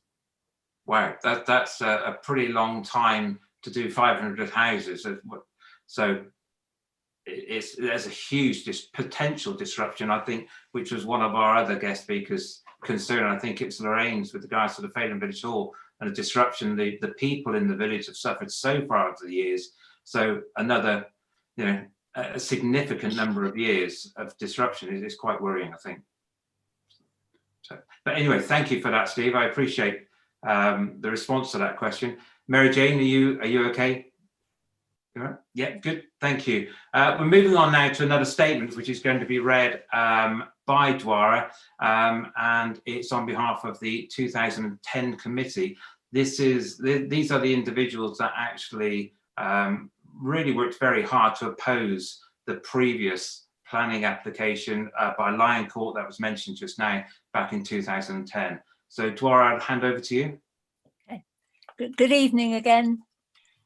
Okay, so my name's Dwara, but I'm reading this statement on behalf of Michael Poole, BSc Hons MRICS, another Failand resident. And as Ian says, he was a member of the 2010 committee, which spearheaded the objections. Michael says, I am a Failand resident and have been a member of the Royal Institution of Chartered Surveyors since 1986. I believe that the proposals by Harrow Estates to include up to 3 sites adjoining the Failand Village settlement for residential development under the new local plan should not be taken forward for the following reasons. 1. Despite Harrow Estates' marketing ploy, it is clear that development of any one of the 3 proposed sites would not be sustainable. Failand is a small village settlement in the middle of well-established greenbelt and with little in the way of amenities or services. There is no primary school, no retail infrastructure, save for a small local shop, and the public transport connections are poor, with only an hourly bus service to Bristol and Clevedon. In addition, the limited road network is frequently congested, and the development of any one of the sites proposed would both increase that congestion and add to air pollution.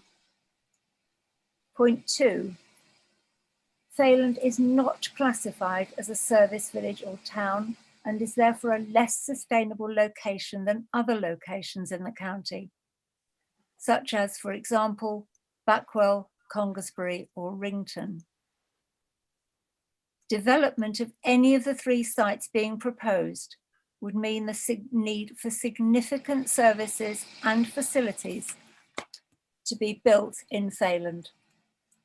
Other locations, such as those just mentioned, would therefore be more sustainable and more appropriate for development, since existing services and facilities already exist.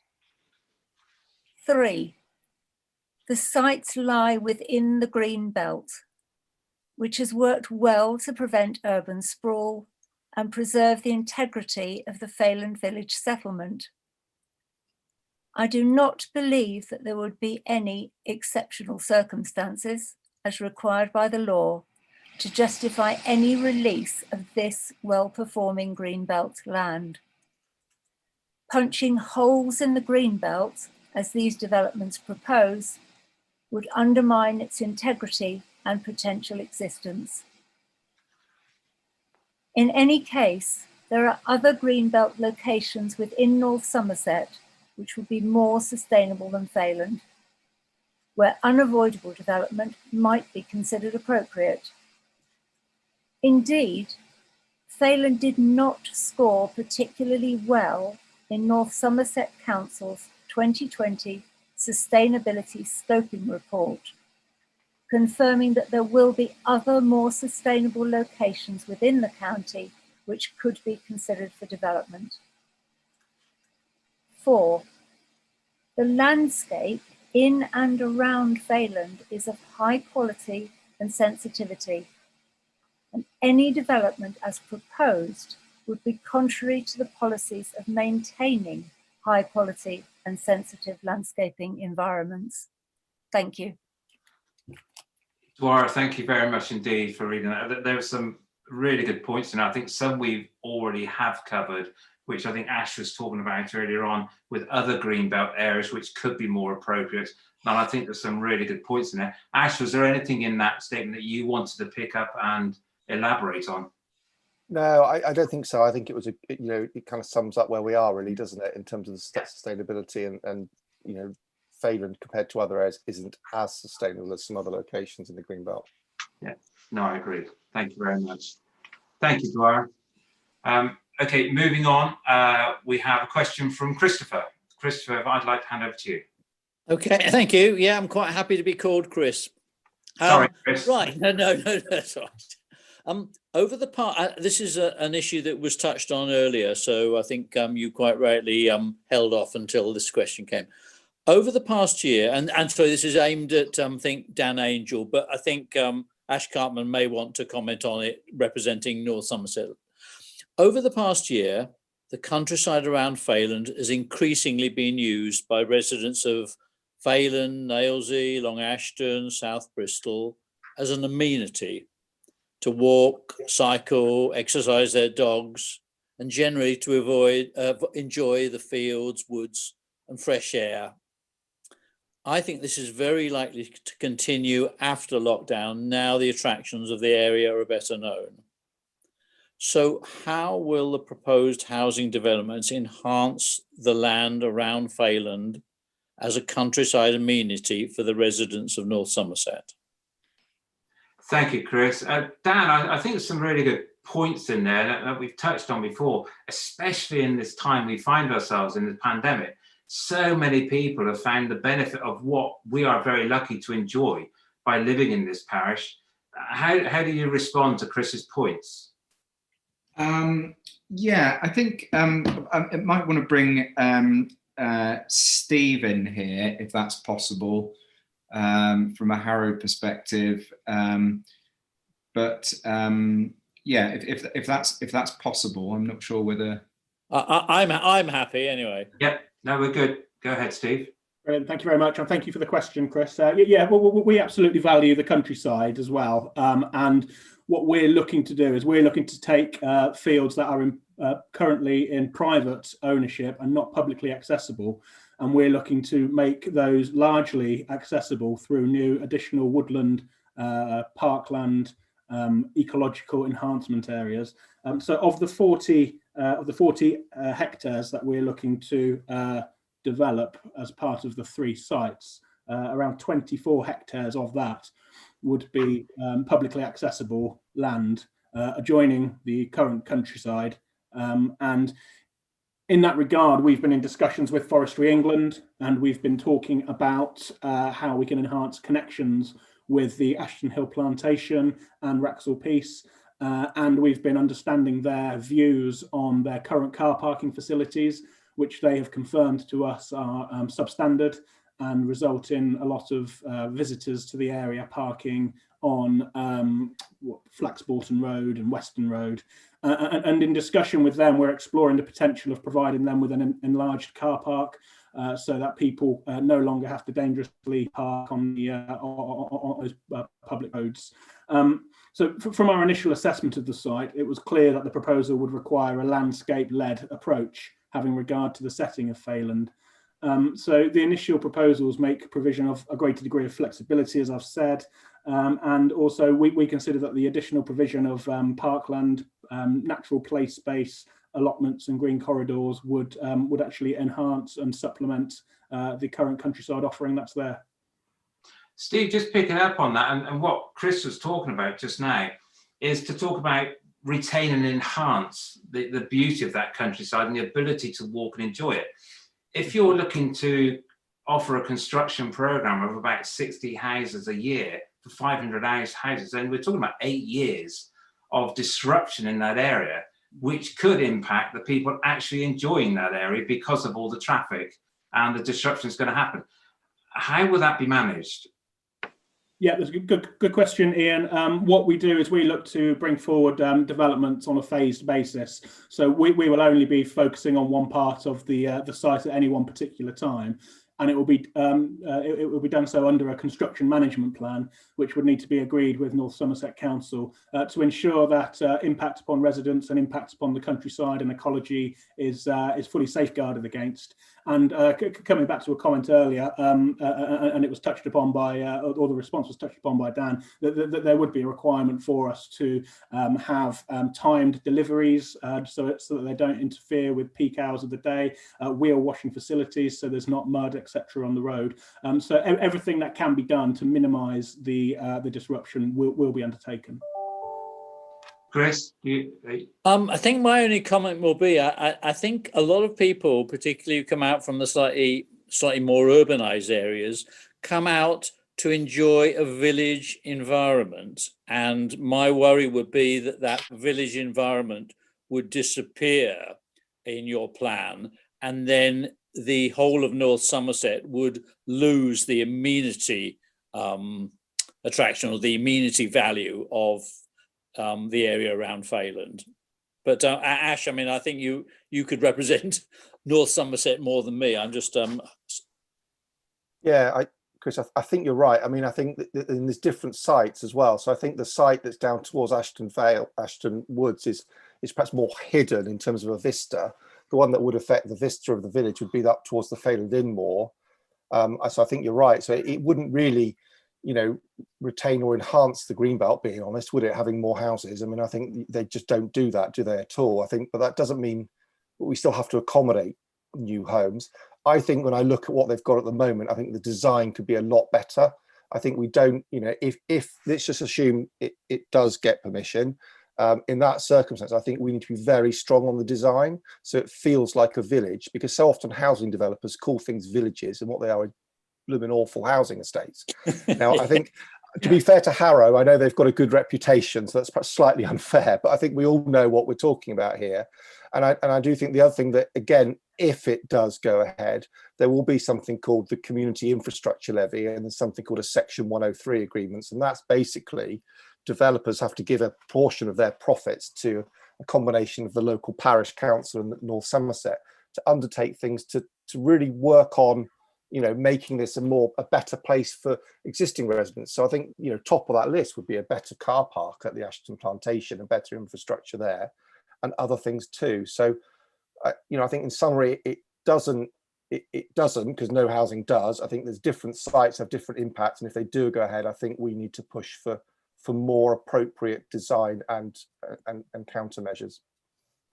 It's interesting about the car park you mentioned, Ash, because obviously the people living in the Failand Triangle wouldn't use that car park at the Ashton Plantation. No. They would walk. So their argument could be you're just attracting more people by making a big car park. But we'll leave that for another day because it has got its own challenges at the top of Belmont Hill.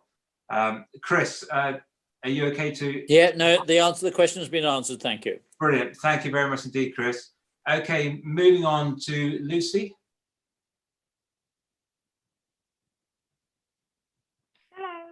Hello, Lucy.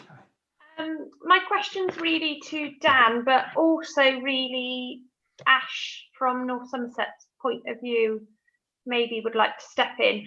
I'm concerned about the increased road traffic from the 500 houses on the Clevedon Road, which is the anticipated impact for Clevedon in and out of Bristol, Beggarbush Lane and Belmont Hill. When I was on the Parish Council, we worked rather hard to get the airport traffic and taxis away from this road, as it is a general cut-off, which then was from the M5 going through to Barragurney. The volume of the speed of the traffic was a major concern. The houses that are being built at West End Nelsey will also be using this road, and the Wraxall B3130, as I can't see them driving through Backwell with traffic calming measures, school traffic, and a rather already congested A370, when this is a much quicker commute into Bristol. There's already issues with the Portbury Junction, there's already issues with Tinsfield and the Down School entrances, and we're in lockdown at the moment and there's cars littered all over that top road. Thank you, Lucy. Ashley, can I start perhaps with you first, and then we'll go over to Dan on what your thoughts are on that. Yeah, well, I agree. I mean, Lucy, there's huge troubles with the transport, particularly on Belmont Hill as well. I mean, I think that's particularly bad, isn't it? And up there, and that's used far too much in the airport as well. One thing that someone raised with me recently is getting some better signage for the airport. Of course, we've declined the planning application for the airport, Stuart and I and the rest of councillors, so that helps, but that may make it worse. I don't really know what the answer is with respect to this development. If this went ahead, whether there would be you'd funnel traffic along the Clevedon Road, presumably, and try and minimise it on Belmont Hill, which isn't great for people on the Clevedon Road. It still doesn't solve the problem when they get to Bristol. And coming back to an earlier point that's raised, the answer might be better public transport, but again, that always seems to lag behind the houses. I think that it highlights the point that Failand, you know, in some ways it might be sustainable and that it's closer to Bristol than, I don't know, somewhere else, but actually it's not particularly sustainable because it's not very easy to jump on a bus, is it? No, it's not. And I know there was mentioned earlier on, I think it's from Dan or Steve at Harrow Estates, to say that they are talking to the transport companies about enhancing those services, but we also know the challenges there as well. And I think Lucy's point is a very valid one. And Dan, just to come over to you, one of the history about this, and I know you live in Bristol, you may know the history behind it or not, but also to add to what Lucy's saying, we've had over the years a huge amount of taxis, sat-navs and everything else that bring people off the Portbury junction of the motorway to cut up through Portbury Lane and then down Belmont Hill. So it would cut right through the area that you're proposing to build a development. And we don't see that changing. What I think Lucy's concern is, you would be simply adding to that traffic on what is already a pretty risky area to be driving at certain times of the day. What are your thoughts on what Lucy was saying? So I'll bring Stuart in if I may on this point, but I think it comes back to this wider point about the sustainability of Failand. Obviously, we position it around the sustainability of the location because we believe it's well suited, relates well to Bristol and the amount of accessible jobs. Obviously, the challenge is increasing the opportunity for those public transport services. People don't use buses if they don't come frequently enough. So the challenge for us in terms of the use of that public transport is increasing that public transport provision, and that builds into that wider piece around sustainability in terms of increasing those wider opportunities for connectivity, cycling, etc. But Stuart, sorry, Lucy, if you're happy, are you okay for me to bring Stuart in to give you a more robust response on this question? Great. Go ahead, Stuart. Thanks, everyone. Yeah, just picking up on what Dan said, I think the fundamental starting point for us has been looking at the inherent opportunity. That accepting the opportunity hasn't been fully realised yet, and there's measures and improvements that will need to come forward, not just as part of this scheme, but also as part of the wider local plan. And I think that's picking up on earlier questions about what's different between this scheme and earlier schemes, is that as part of the local plan, this scheme isn't just potentially being considered by itself, it is being considered as part of the wider spatial strategy. And so this idea of transport corridors and allowing different communities along those corridors to work together to get essentially a bigger return for from those developments, I think is really key. And it's something that we've started to explore with the public transport operators, and this idea of there are very obvious problems with the bus services, not just through Failand, but really starting at Clevedon, where the routing is very inefficient. It's exaggerating the journey times into Bristol. It's creating unreliability. And that's one of the reasons why I think when the bus companies did trial a higher frequency service, it didn't really improve the situation too much. But we have explored that to quite some detail already with the bus operators. That's an ongoing discussion. And I think it is worth noting that Stagecoach did write in strong support of this site during the JSP as well. So they obviously see the potential not not just for the contribution towards buses, but also the wider sustainability. And just developing that a bit further, talking about the lag typically that happens between development and bus provision.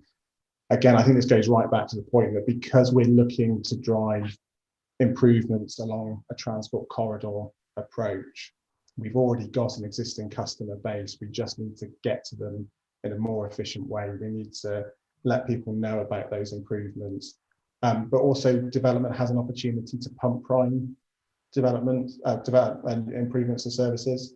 So Ashley mentioned about Section 106 contributions, etc. They're quite often used to deliver public transport improvements, and particularly in terms of frequency uplifts, etc. As well as that, and picking up on the safety concerns, I think, along Clevedon Road, we have acknowledged the fact that we need to look to treat the environment along Clevedon Road, not just because of the existing traffic movements and speeds, but because of the sites being distributed across Failand. We're looking really to make the whole of Failand more walkable.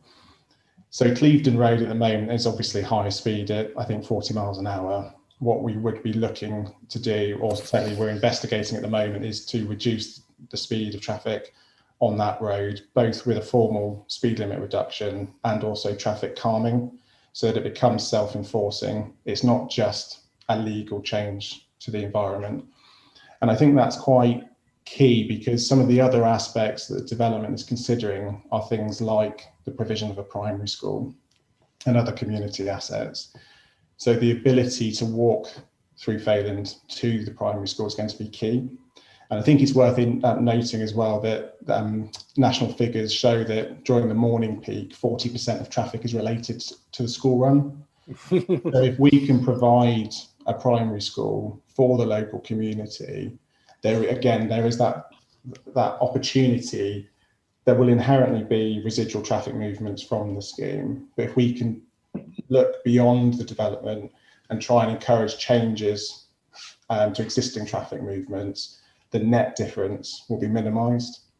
And I think with that, there's an acceptance that there will still be a need to improve junctions and deliver capacity improvements as well. That's certainly something that we're continuing with our technical work at the moment. Okay, Lucy? Yeah, I appreciate what Stuart's saying, but to be honest, if it's going to take 8 years to build these 500 houses, when is the rest of this going to be dealt with? Because are we realistically going to be waiting 8 years for your traffic calming measures, for your bus routes, for your school? We've got a school in Wraxall that isn't even full up with local children. Are these houses going to be for local, people to be able to afford to buy? Well, I'll let Dan come back on the last point, I think, but in terms of timescales, again, that the delivery of key infrastructure and services can be conditioned. So no development would deliver their infrastructure improvements at the occupation of the last unit. It's always phased, but through discussion with the council and understanding the local issues, which is obviously part of today, there will be key infrastructure improvements, which may be the traffic calming on Clevedon Road, that need to be in from day one, for example. And as I say, today is about listening and understanding what are the key aspects of what we've identified already, maybe what we've missed, and then taking that away and refining the proposal. I think just to underpin what Lucy is saying here is that a lot of people in the area are very concerned that when things do get back to normal, the traffic on that Clevedon Road and also the traffic and the cyclists that use the Belmont Road, we have a lot of history with those two. And this is rather concerning if over 8 years from when you put a spade in the ground, there's going to be construction traffic, as well as then the new homes taking effect and the car drivers coming with those. We're going to see a steady increase and wondering about sustainability of that and the risks that go with it. That's, I think, the concern that's being raised by a lot of people. Absolutely. And if I can just quickly respond on that, as I say, I think we acknowledge there's an importance, and policy recognises this, that development does have to come forward in a sustainable manner. There will be travel plan requirements from day one, so we will actively be knocking on doors, doing person-to-person surveys and really an awareness campaign. There's an opportunity, obviously, to extend that again beyond the development, so that we look at the whole of Failand and look to see what we can achieve. And in terms of construction traffic, obviously the timescales you referred to come from the build rate, but I suppose it's worth acknowledging that there is just this balance, that we have this decision almost, that if the development takes a shorter period of time to construct, there's more construction traffic to deliver that over that condensed period. Yeah. A longer build rate gives us lower traffic, and it maybe is easier to manage as well. Okay, thank you, Stuart. Lucy, it's not giving you the answer you want, but I think that there's going to be a lot of consultation on this going forward with regards to the number of houses, the impact those houses bring with the car drivers onto that network, and we've heard that a few times tonight. So I'm not sure we can get an answer to your concern, but I think it's a really valid one to raise here this evening. Really valid. Are you okay, Lucy, if we move on? Yeah, sure. Great, thank you ever so much. Moving on to John. John, if you'd like to raise your question. Sorry, John, you're still on mute at the moment.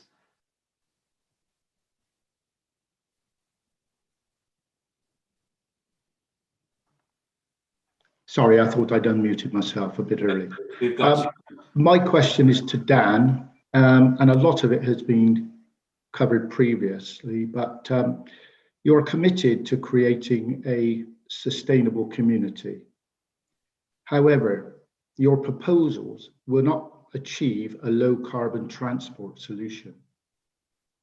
Failand currently has a single, extremely limited public transport link between Clevedon and Bristol, whilst the nearest community facilities are in Nailsea, Portershead and Backwell. None of these have direct public transport links, with unsuitable access roads for increased traffic or pedestrians. New primary school facilities are proposed, but what transport facilities would be available for secondary schools?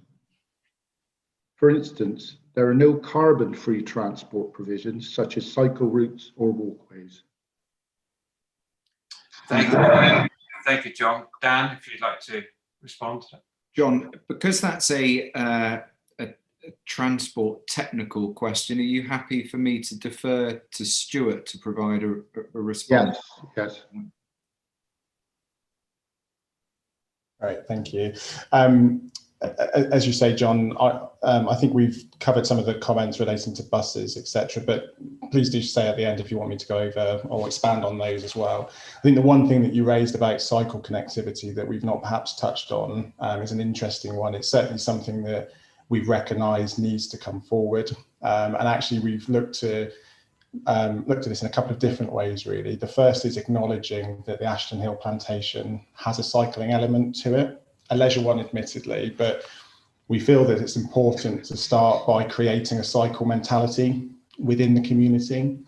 So part of the proposals, as we mentioned before, about enhancing the parking provision to support the Ashton Hill plantation is a key element, but we're also talking about the potential for a cycle cafe with workshop, and Harrow have suggested that that might be possible to gift to the plantation as a revenue stream to help with the upkeep of the plantation. So I think that probably goes back to a previous question about supporting the active use of the countryside and greenbelt, etc. But we've also started discussions with Sustrans, who are the national cycle charity. So there's a national cycle route that runs through Long Ashton, and actually they've approached us recognising the potential to connect this site into that route for commuter journeys into Bristol. So it's something that we're investigating potentially through upgrading existing public rights of way networks, etc. So it's a discussion that is very much ongoing, and again, apologies because we are right at the start of this process. We don't want to come with all the answers, but we do genuinely recognise that these are questions that need to be answered at the right time. But I think it is positive that we're doing this in the right order. And the other thing is that we're looking at potentially creating on-site cycle facilities, so a pump track, for example, a toddler course, and really looking at also complementing the primary school, having cycle training facilities, that kind of thing. So the idea is that we get that cycle mentality in from the youngest to the eldest resident. Again, not just of the development, but it's there as a wider community facility. Stuart, just picking up on what John was saying, and he was talking about transport to secondary schools and so forth for those people that would move into the area in the new build houses. Mm-hmm. When you look at developments like this, do you look at the catchment area for what school would be involved and therefore the existing links and what new links are required? And are there enough spaces for children, take into account there's a plan for 500 houses? If I perhaps throw this back to Dan initially on the catchment side of things, if I pick up on just the transport element of it, okay. I think it's just worth noting that although at this stage in the process, it is very much up to Harrow and their team to drive forward the opportunity and presenting that, it is very much at the next stage that the proposals are worked up with local authorities to make sure that things like access to secondary school and other facilities is taken into account. But I think a lot of it is implicitly accounted for by the public transport changes that we're talking to the Stagecoach in particular about. Okay. Dan, did you have anything you wanted to add to that? Just that, again, I guess something that we said at the outset, obviously we are consulting at an early stage, and I think ultimately that might mean that in some areas we haven't got all the answers. We are looking at and starting to assess things like, you know, where are the local schools, you know, what are their catchments, and to try and anecdotally understand you know, how we might plug into that network, and that is the basis by which we have included a school on the site. Obviously, we'd need to understand more about that from the local education authority, but it is about delivering a sustainable community. And I think coming back to something that Michael Pools mentioned, I think it was Michael Pools in his comments from the 2010 committee, he suggested that, you know, Failand doesn't have amenities. I think the challenge that we are trying to address is to deliver a level of development that provides the infrastructure that makes Failand more sustainable, to provide opportunities for people to have less reliance on private vehicles, to walk to a school, to walk to local facilities and services, and have increased opportunities to use public transport. So, you know, we are considering all of these things, and access to schools, that's an ongoing piece of work that we're looking at. I think it's probably something that we'll have to respond to at a later date. Okay, thank you, Dan. John? Yes, I think that's covered. I would be very interested in the proposals for any Sustrans cycle route down to Long Ashton, especially through Ashton Wood. So that would be interesting if you could come back with that sometime. But otherwise, thank you. No, thank you, John. I think one of the other points on I can't say it. Sorry, Dan. Sustainability that you mentioned just now, and the approach that Harrow Estates is taking. One of the elements of the local plan from North Somerset is this sustainability appraisal, and one of those key criteria is the carbon neutrality of new builds aiming for 2030. I mean, how do you believe Harrow Estates is going to look towards achieving that target in their design? That might be a question to bring Steve into, because Steve works directly for Harrow Estates, so he's, you know, having this discussion about sites all over the place. So, Steve, is that something that you wouldn't mind answering? Yeah, that's absolutely fine. Sorry, bear with me one moment. Yeah, so as regards to sort of sustainability in the home, Redrow are currently involved with some innovative prototypes. They're innovative so far as PLC house builders go, no less. We're currently piloting a future home idea elsewhere in the country, which will be our company's first ever gas-free home.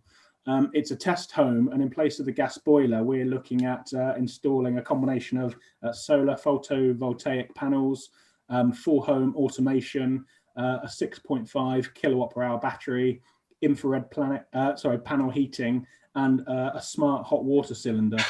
This is being trialled as an alternative to the gas-fired boiler, and it's going to be a test case where we have tenants live in the property for a 12-month period. And subject to the results of that study will shape the future of housing developments, such as any future development at Failand. Given that we're in the very early stages here in respect of Failand, we're potentially years away from any future development on this site, we expect technologies to develop very rapidly in response to the government's zero carbon commitment. We are undertaking certain things at the moment, which are pretty standard by 2021's sort of standards, but things like options of electricity charging points, and we've got sort of alternative means of heating, ground source heat pumps, air source heat pumps being rolled out as well. So to answer the question, it's a moving feast, and the government's building regs are changing all the time, and it's a bit of a challenge for the industry to evolve with those times. But it's something that we are having a look into the future in respect of. Okay, thank you, Steve. Could I come in and make a comment? Please do, Ash. Yeah, I think, to be honest, thank you, Steve. I think this is something that if it does get allocated, it is an if, of course, that we'd want to push on, I think, quite hard. I mean, Stuart and I in the council, we've worked very hard with our colleagues, and there's land in Nailsea where we're putting houses in that's 100% carbon neutral. They're called passive house, I think. Stuart will know more. So you can do more, and they haven't got gas boilers already. They're well beyond the trial. Because that, again, that's carbon. So I think, you know, if sustainability is something that's key to what the community wants, it's definitely, you know, close to my heart and Stuart's heart. There's no reason why we shouldn't be saying all of these houses should be carbon neutral, really, to be honest. No, I appreciate that. Thank you very much indeed, Ash. I think it's a very important subject, sustainability, and a lot of people have talked about it in different ways this evening. And it moves us nicely on to the next speaker, which is going to be a statement from the Bristol Astronomical Society, which is going to be read by David Bennett. So, David, can I pass over to you? Yes, thank you very much, Ian. I think Tony's going to run a presentation for me. Is that right, Tony?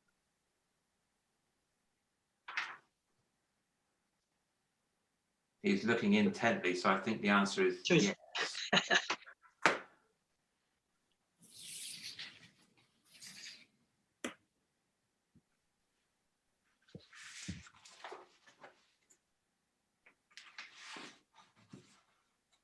Have you got it, Tony? Is it?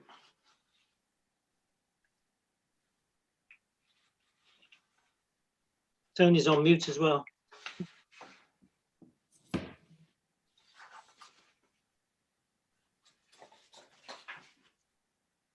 Tony, have you got the presentation? Is it? There it is. Great.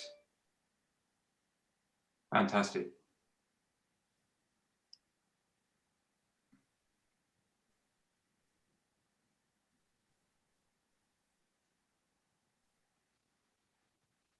Thank you, Tony. Okay. Can I have the next slide, please? So just as a way of introduction, I'm Observatory Director for the Bristol Astronomical Society. Just briefly, for those who may not be aware of us, I would like to briefly mention a few relevant facts. BAS, as we like to be called, is a registered charity with a membership of just over 100. We hold regular meetings in Bristol with invited speakers and operate in the observatory at Failand for observational activities. The observatory is located just outside the Failand Triangle on the east side of the Western Road near Hill Drive. Tony, next slide, please. The observatory has been at Failand for 50 years now and was constructed by members of the society. It was officially opened by the late Sir Patrick Moore, and recently we've moved on a little and we've installed a modern computer-controlled astronomical telescope at the observatory. Next slide, please, Tony. We take pride in being able to provide educational visits for young people and adults. The observatory has been financially supported in part by grants from local business and local authority, recognising the educational value and benefits of the facility to the community. Next slide, Tony. So our landlord informed the society that a development proposal was about to be published by Harrow Estates, and our observatory was included in their master plan. We requested a Zoom meeting with the developers to gain a better understanding, and this was held last week with our landlord and a representative from Harrow Estates. Documentation published by Harrow Estates identifies our observatory as a local landmark, which was good, and the developers confirmed that it was their intention to include us in their master plan at our current location on Site A. One point they did stress is that they would like us to stay on the site and we're willing to listen to our thoughts if this were to happen. With that in mind, the committee provided some feedback regarding our concerns over development. These were mainly centred around proximity to residential houses, light pollution, the planting of large trees and parking facilities. Although we're at early stages, they could not firmly answer many of the questions. They were open to dialogue around our concerns, and we hope to continue on that. We pointed out we have, over several years, wished to improve our facilities, and we agreed to visit some documentation we prepared before and provide a list of our requirements. Next slide, Tony. Thank you.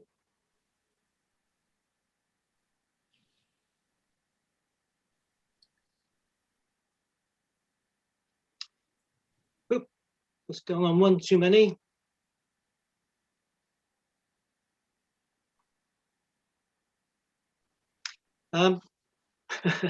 Okay.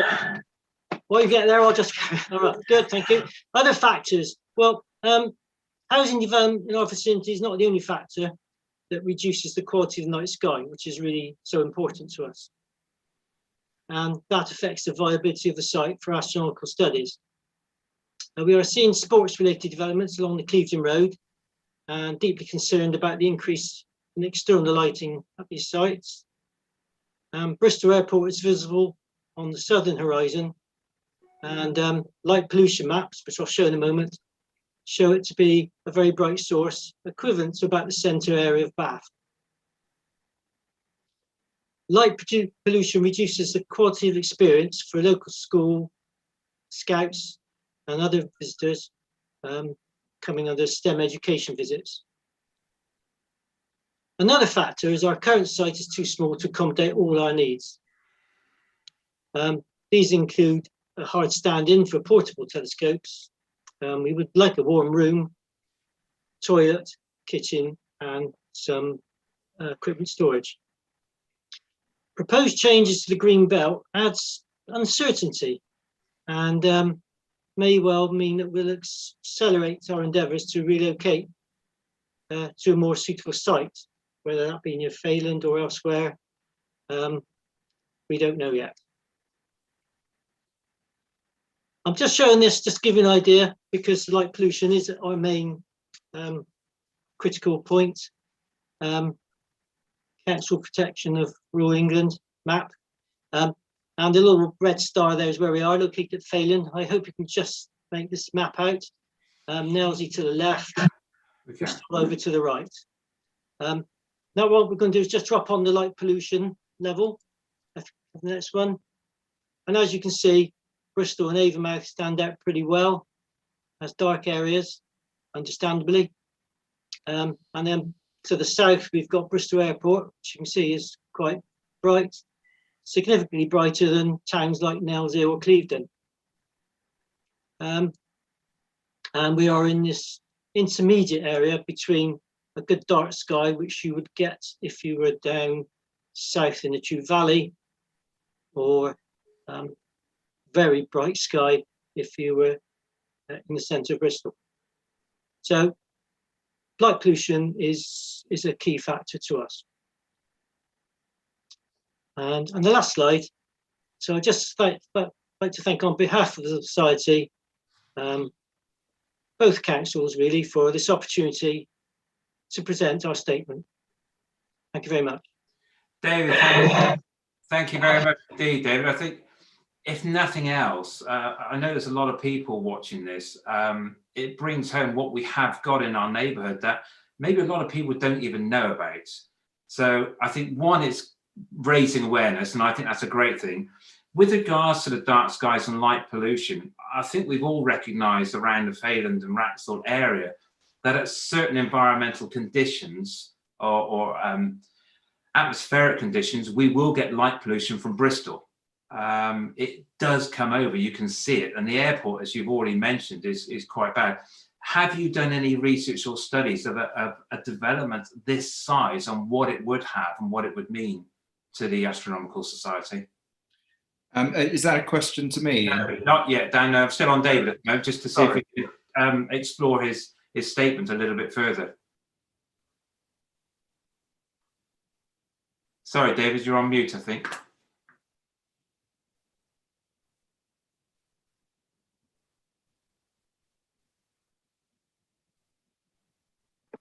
That's it, you're okay. Yeah. Yeah, so no, we haven't done any direct studies. This is something we could do. What we certainly have started studying is the light background, sky background, how light it is in our area. I mean, I live in Nailsea, so I've got a good feeling for the environments, and where you get a good dark sky, where you get a lot of light pollution. So we still have that study to complete. One thing I did ask the developers, it wasn't a natural foregone conclusion to me that street lighting would be provided. I think there are some towns in North Somerset that don't have lighting. Yeah, I think it's a good question to ask, and I think with Dan here right now, I think it's a really good point to ask that question. Dan, you've heard from the Bristol Astronomical Society and what they currently enjoy, even with the restrictions they have from Bristol and the Bristol Airport. How do you believe you're going to be able to manage that? Because it obviously sounds from your master plan, you're really keen to retain that observatory and to work with the Astronomical Society. But how will you do that, taking into account the lights, not only from the streets, but also the houses? Yeah, so I mean, currently the Bristol Astronomical Society, which, as David outlined, is a charity, are tenants on the site at Site A, but it's absolutely our aspiration and our intent to keep them there in the longer term and in a way that will work for them. It is fair to say, however, that whilst we're discussing this point around lighting, because of the observatory and obviously, the wider community might well be interested in this issue as well. We've had an initial discussion with David and his colleagues at the BAS. That was in essence a fact-finding mission for us. It's, I've never proposed development on a site which has got an observatory on it before.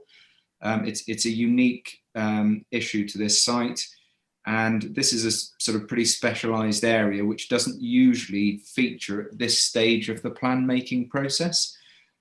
So we essentially will need the advice of some professional lighting consultants to assist us with this, and we'll be doing so when we're able to, alongside the discussion that we had with David and colleagues was that they would send us their requirements. So they're obviously a pretty specialised use, and we wanted to understand from them exactly what impacts on them.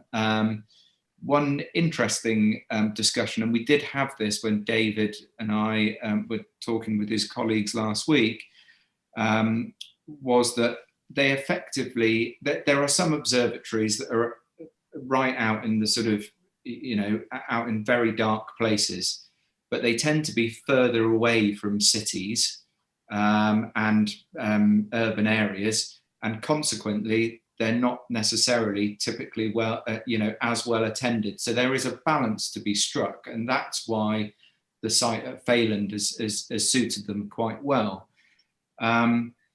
There are sort of specific technical requirements that they would prefer in terms of their siting, their outlook, and so we did have a broad discussion about the location of the observatory. From our perspective, we'd be very happy to keep them where they are, but we did also discuss the siting of the observatory, and I think that David and colleagues actually pointed out that if they had have been able to decide where they wanted to be on the 3 sites, they probably would have chosen a different location. It's something that we're exploring at the moment. As I say, it's 100% our intent to retain the Bristol Astronomical Society at Failand. Whether or not, and I don't know, there may well be ways of integrating that use with some other things that might feature on the site, because, and again, Lorraine talked earlier about the village hall, and we wouldn't want to diminish the role of any existing facilities, but perhaps actually there is an in combination discussion to be had there, either with them or other spaces. David talked about a wider aspiration to deliver education.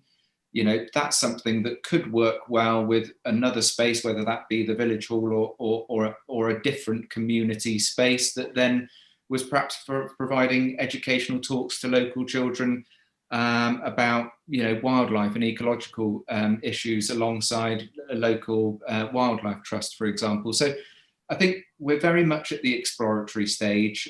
This is something obviously we'll take really seriously, but this issue of the impact of light spill, how you mitigate it, it's a pretty technical area.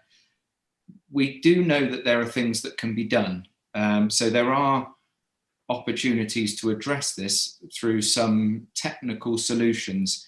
I guess what we'll need to balance is David and colleagues' needs, how we might consider this issue as a whole.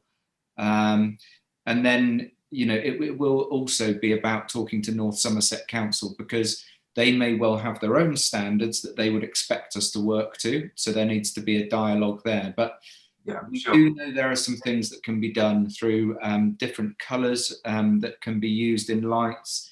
I've seen sort of fairly low level lights before. I think those come with their own, benefits, but also possibly drawbacks. So there's I think there is a challenge, definitely. And I don't know if you made a note of the shopping list of what the Bristol Astronomical Society is missing at the moment.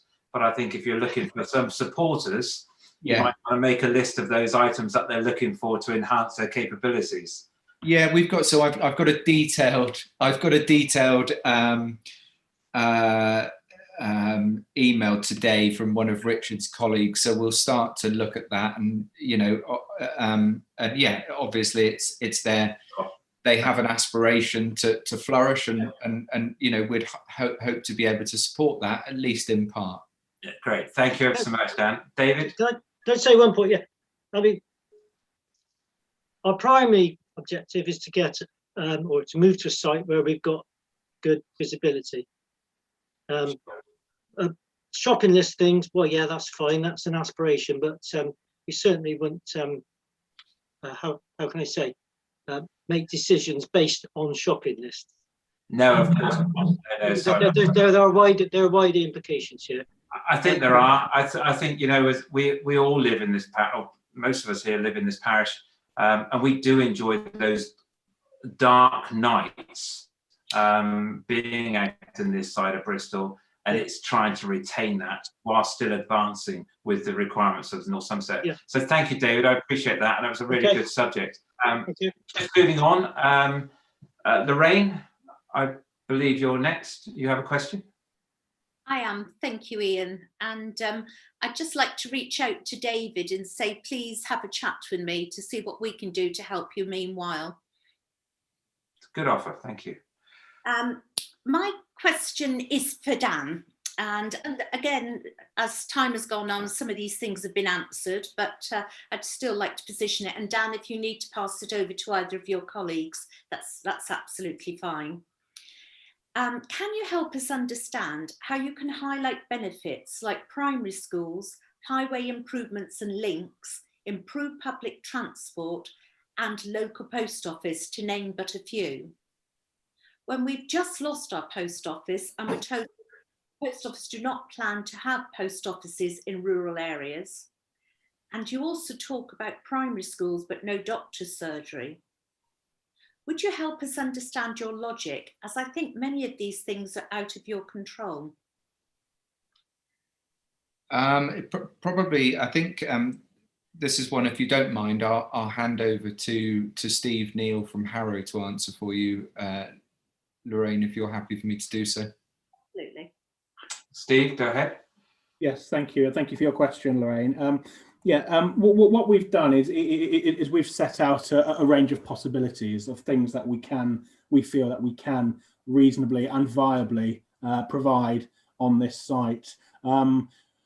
You mentioned the post office there. We're very keen to support local shops, local post offices, etc. What we've tended to find in the past is that the reason some local post offices do not succeed is because they don't have, they become unviable because they don't have sufficient custom to actually sort of make them a going concern. So what we're hoping through discussions with the community and with the existing operators of the existing shop, whether there is a financial case to make for a post office to be reinstated, and whether there's a local aspiration for it to be reinstated. So just to come back to a point that we made earlier, we've effectively got a bit of a blank canvas here. We can propose within reason anything that the community wishes to see on the site, as long as it can be supported by the local authority and as long as it can be supported by sort of a viability assessment to make sure that it does survive in the longer term. So that's the process that we're going through here. And as has been said earlier, this is the very start of what will be a very long process over sort of potentially a couple of years. Okay, Steve, just picking up on that, we've mentioned sort of services for a community before, and the doctor's surgery you've just touched on then. That's something sort of outside your control, isn't it? Because I think most doctor's surgeries are privately owned and run by the doctors in that surgery. So as part of a development like this and a proposal, do you go out to the medical profession and talk to them and try and encourage, because of the number of people that are going to be in the community? Yes, yes, we do. What we tend to find is that in such circumstances, the doctors would rather have a slightly larger practice rather than several smaller satellite practices, just for costs of running, etc. But depending on timing and the circumstances with the local doctors, then a small practice at Failand may be something which would be of sort of appeal to them. So in that regard, that they are on the list of people that we will be contacting that Dan referred to earlier. So if there is a local requirement from the doctor's side of things to have consideration for something here, then we will thoroughly explore that. Okay, Lorraine, are you happy with the answer? I appreciate a lot of the points you've raised have already been discussed in detail, but you have raised a few others. Are you comfortable with the answer?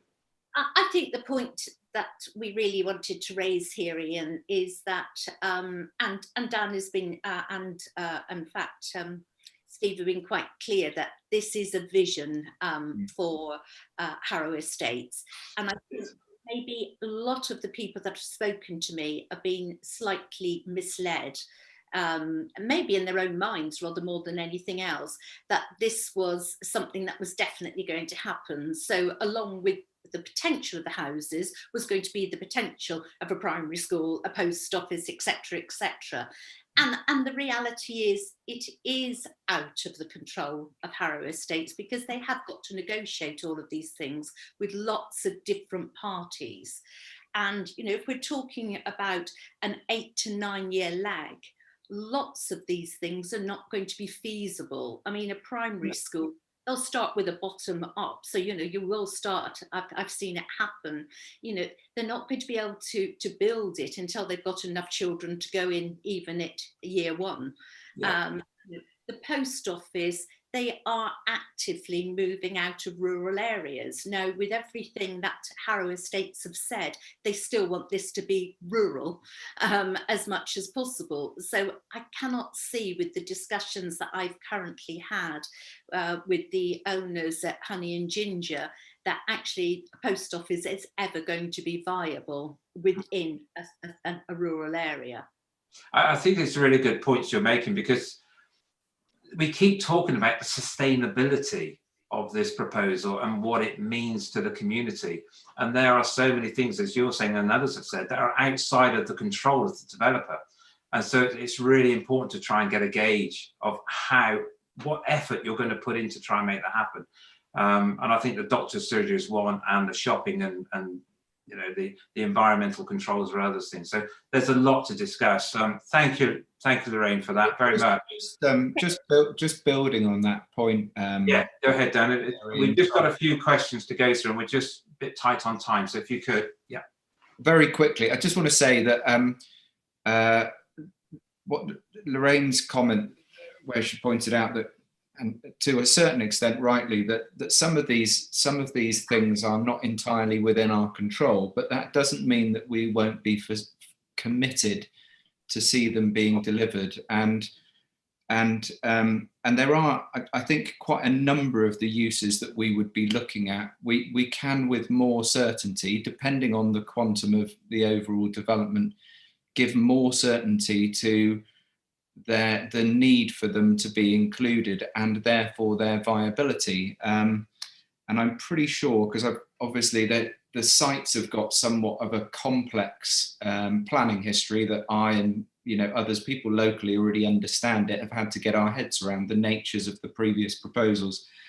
But within that, I was of the understanding that previously there were GPs who were interested in the prospect of surgeries up at Failand relating to those previous development proposals. So it may well be that that will happen again. But yeah, we are absolutely committed to delivering social infrastructure here, and it's about getting the balance right, and it's about the demand, and that is in part the purpose of the consultation. All right then, thank you very much indeed for that. I do apologise about the time. We are overrunning slightly, and we were due to finish at 9:30, and we've gone over a little bit. I've got a couple of questions left to go, but before we start, I'll carry on with those. I'd like to pass over to Kathy Fagg, if I may. She's got a question. Kathy is the chair of the Long Ashton Parish Council. Kathy, go ahead. Do you want to come off mute, Kathy?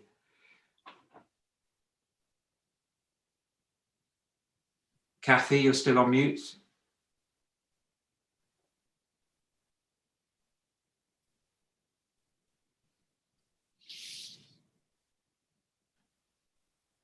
From Tony, the easiest way to unmute is to hold and press and hold down your space bar.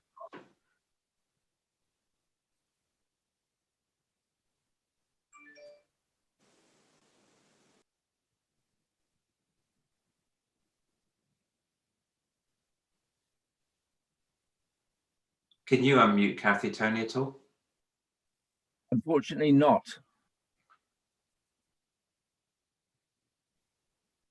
Kathy, should we come back to you and see if you can actually work out to unmute? And we'll just hold that and we'll come back to you in a second.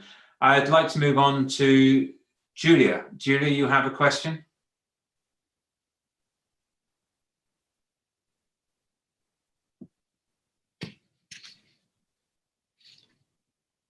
Not yet, Julia, can't hear you. Yeah, Julia's on mute as well.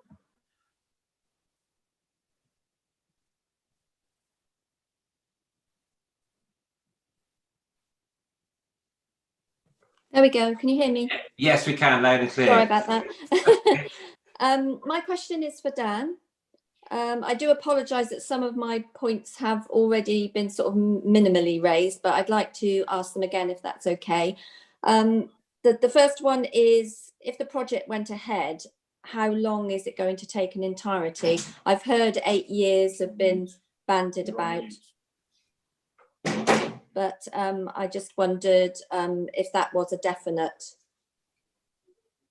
time. Dan?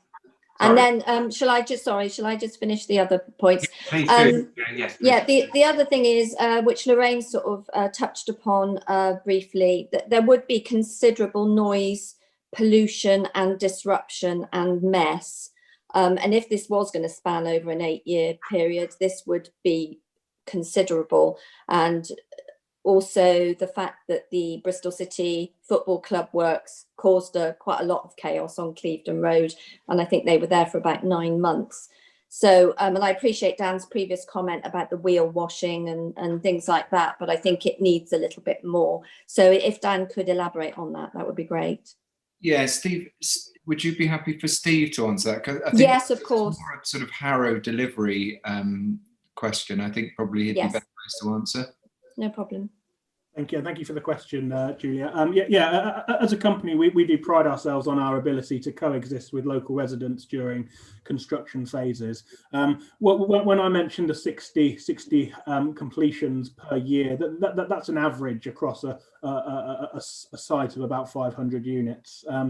In an area such as Failand, I expect that the sales rate would be very high. It's a very attractive place. I think our customers would be very keen to consider moving to a place like Failand. So I don't think what we see elsewhere is where we see slightly lower sales rates in areas that don't have such appeal. But I don't think sales rate will be a problem here. So the quicker we can build them, the quicker we will build them. We'd like to get in and out as much as we can. But as Stuart said, it is about balancing the needs of the community in terms of not flooding the roads with traffic. What we do is we'll have a construction traffic plan, so we'll only have deliveries at certain times of the day, and once we're on site, then we're very self-contained. Noise will be kept to a minimum, and if there are any noisy activities, they'll be done at sensitive times of the day, less sensitive times of the day, to minimise any disruption. We will have a site manager whose details will be made available to everybody within the village, and any concerns can be raised directly with the site. That's the standard practice that we employ on all of our sites, but mindful that we are getting quite far down the line in these kind of considerations. It's way too premature for us to be considering the specifics, but that is typically how we would manage a site. Yeah. Julia, do you mind if I just pass that over to Ash as well? And just no problem. Yeah. Ash, from a North Somerset Council point of view, when you're looking at developments like this, does this fall part of the criteria of the disruption that a development like this could cause to the neighbourhood, the existing neighbourhood, and the timescales of that and how you manage it? I don't think the timescales are something you can put in a planning condition. I'm not sure, but you can put conditions in the planning to do with the construction, particularly if there's sensitive issues locally about how it's done. So you can see that sometimes. I mean, and then I think as a whole, when I spoke to someone about it, we haven't had too many issues across the district with developers. I think you've got the considerate constructor scheme. I think that's gone a long way, actually, I have to admit, over the years. What usually happens if we have one had one locally in the village is it takes Stuart or me or someone to ring up the developer and say, can you not do this? And usually it's a rogue construction worker who got to work a bit early and wants to kick off early, and then they sort it out, from being honest. But that still doesn't mean it's not a lot of disruption during the day. Okay, thank you. Julia, I appreciate that some of the points you raised have been sort of slipped in during the conversation. Yes. But they're really good points, and thank you for raising them. I think the one more thing I just wanted to say is, because obviously the nature of Failand being a triangle, I am actually a resident of the external part of the triangle, so the disruption to me and neighbours would be considerably more to the people on the inside of the triangle. Yeah, I think that's a very fair point. Yeah. Very fair point. Thank you. It's our last question of the evening, and I'm going to pass over to Lee. Lee, you've got a question you'd like to raise? Yes, have I unmuted successfully? Yeah, you have, and I'm sorry to keep you waiting, but thank Don't you. worry, no, look, Patient. not at all. Listen, I'll be quick with this because a lot of the points have been covered during the discussion, as you would imagine. So I'll rattle through. Greenbelt policy, as we know, is there to prevent urban sprawl by keeping designated land permanently open. The current speculative development proposal, which almost doubles the size of the village, fully, in my view, flies in the face of the Greenbelt policy and can only be described as large urban sprawl, which will have a huge negative impact on the community of Failand in many ways, some of which we've touched on this evening, but not exclusively all of them.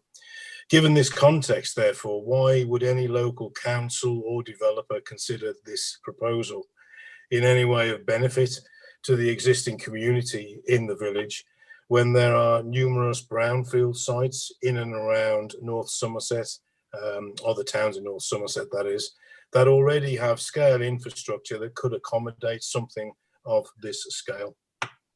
Lee, where would you like to address that first? To both Ash and Dan for quick responses would be good. Ash, can I go to you first, please, on that? Yeah, I think you're right. I mean, before they look at the Greenbelt, they have to exhaust all the brownfield sites that are brought to them under the call for sites, and they have to look at developing and increasing the density. So that happens. So I think you're right. That has to happen. I think, you know, it's the case of what I've got. The reality is that no councillors want big developments in their area. And a lot of councillors that Stuart and I talked to think it's a really great idea putting it up near Bristol because it's not in their backyard. And that's the battle we're fighting, you know, and that's what we have to do, which is why our best approach is to go on about the Greenbelt and the value of the Greenbelt to residents of Bristol and other parts of North Somerset as well. So I think I'm in agreement with your kind of thrust, and that's where my efforts and Stuart's at the moment is looking at that process of release to make sure that it's absolutely 100% required and that it's not just being driven by other councillors who want to dump it all up here. Thank you, Ash. Lee, just before I pass the question over to Dan, you've heard a lot tonight about the Greenbelt and the concerns for the Greenbelt and the attempts to try and retain that Greenbelt and minimise any impacts. From your point of view as Harrow Estates, if the Greenbelt is not relaxed, would you still proceed? No. I mean, I think, yeah, good points, good questions, Ian and Lee. I think first thing to say is that Redrow Group, which obviously Harrow Estates are part of, does fully support the government's initiative to build on previously developed brownfield land. However, the issue is that housing need cannot often be met through purely brownfield development alone. That will be the case in North Somerset as well. So if you set aside the Greenbelt for a second, because there is also greenfield land, the development of the local plan and the 20,000 homes, there's no way that they could be met purely through brownfield development. The other issue that brownfield development creates is that actually doesn't deliver often the required levels of affordable housing to meet that need. So all local authorities are under a fair amount of pressure to deliver affordable housing and have percentages that they seek to procure in terms of those affordable homes as part of new development. And because brownfield sites are typically more complicated to bring forward, they sometimes got contamination issues, demolition issues, etc. They're typically more costly to deliver, often through a viability exercise the affordable housing is lost, and that is to the detriment of the local authority's ability to provide those affordable homes for people that need them. Our view is that as part of the new local plan, we think that North Somerset will likely have to consider some greenbelt release, and therefore it will be necessary to undertake a proper greenbelt review. And I think I touched earlier on the work that we had done, and we don't consider that the sites in Failand that we believe that they only provide a limited contribution to the purposes of the greenbelt, which, as you say, was set up to limit urban sprawl. Obviously, coming on to your point, Ian, if the council agreed to allocate the sites for development, obviously we would then bring forward a planning application, because the sites would have, by nature of their allocation, they would have been removed from the greenbelt as part of the local plan. If those sites weren't removed from the greenbelt, so I think this is coming on to the latter point, obviously we wouldn't be in a position to put in a planning application. That wouldn't be our intent. The land wouldn't be removed from the greenbelt as part of the 2038 local plan. Plans, however, do require to be reviewed. So every 5 years now, every local plan has to be reviewed every 5 years. So if the plan is adopted in 2023, by 2028, a new local plan would have to be adopted. So work would start on a review almost immediately the new local plan is adopted. As I said, I think at an earlier point in time, we believe in these sites in Failand. We believe that they deliver benefits for the local community to create a more sustainable Failand. And so we'll be committed to promoting them through this plan and through the subsequent plan making processes if required. So okay. Thank you, Dan. Ash, just picking up on that, is that correct with the 5-year plan that would have to be reviewed? Yeah, I think it is. I mean, I'm not an expert in this area, but I think there's an element you have to have a certain element of supply coming through the pipeline, and if you don't, then you have to review. So Stuart just did this. It's 5 years. It is, yeah. You have to have 5 years supply, and if that's not coming through, then your local plan can be undermined by speculative developments that really aren't very good, and therefore you keep it under review. So I don't think it gets to be reviewed and changed that often, though, is my sense. I think once it's in, it'll be done. I mean, no, all local plans have to be formally reviewed every 5 years. Yes, but I think it's more of a formality a lot of the time. I don't know. I mean, I'm not an expert, okay. But I think it's an interesting point, and certainly one to look at going forward. Lee, from your point of view, do you feel that your question has been answered as best it possibly can at this time? Yeah, I think in the main, I think it highlights the criticality of the decision by the local authority about the release or otherwise of Greenbelt, which is pivotal to the whole discussion, frankly. It is. Yeah. Thank you. Valid point. It is. And I can see Kathy has now unmuted herself because she's waving frantically. Kathy, you're going to be the last question of the evening, and then we're going to just be summarising and wrapping up. So over to you. Right. I'll be very brief. Sorry, I got stuck in a technical glitch. One thing that struck me is so many of the issues that Failand has, Long Ashton has too. And I think we are two independent but interconnected villages. We want to remain villages. We don't want to become towns without facilities. So that's the first thing we've got in common. The impact on the local roads affects both villages intensely. And I think, again, I've heard talk about cycling and active transport. There already is a very strong cycling mentality in Long Ashton. We really want to work with you to build strong cycling links and strong alternatives to motor transport in the area. I think the other thing we've got in common is we love our local green open spaces. We've seen how intensely used Ashton Hill Woods have been. Wraxall Piece at the moment is a total mud bath because partly Forestry England work, partly overuse. 500 more houses, what's that going to do to the overuse of our local facilities? I think this is something we've really got to work together on. I think the other thing we care a lot about You know, things like solar panels, they're all over Long Ashton. I've seen them up in Failand. We've got our air source heat pumps. We've got things like, we're installing them in the old houses around here. So please, let's take them for granted in the new houses that are going to be built. So what I'd like to ask, to get to this point, is what are you going to do to make the very best of the fact that you've got two vibrant communities affected by this development? Is that to Dan? That's to Dan. Yeah, Dan, if you could give us a response to that, please.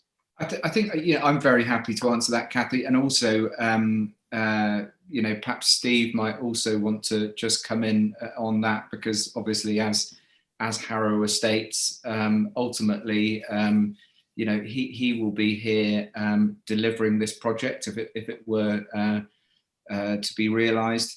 I think the answer, in short, is working with you. We again, going back to what I said about our consultation, we are consulting with people. It is meaningful. We do want to understand what people's desires, what people's issues are, so that we can seek to try and address them.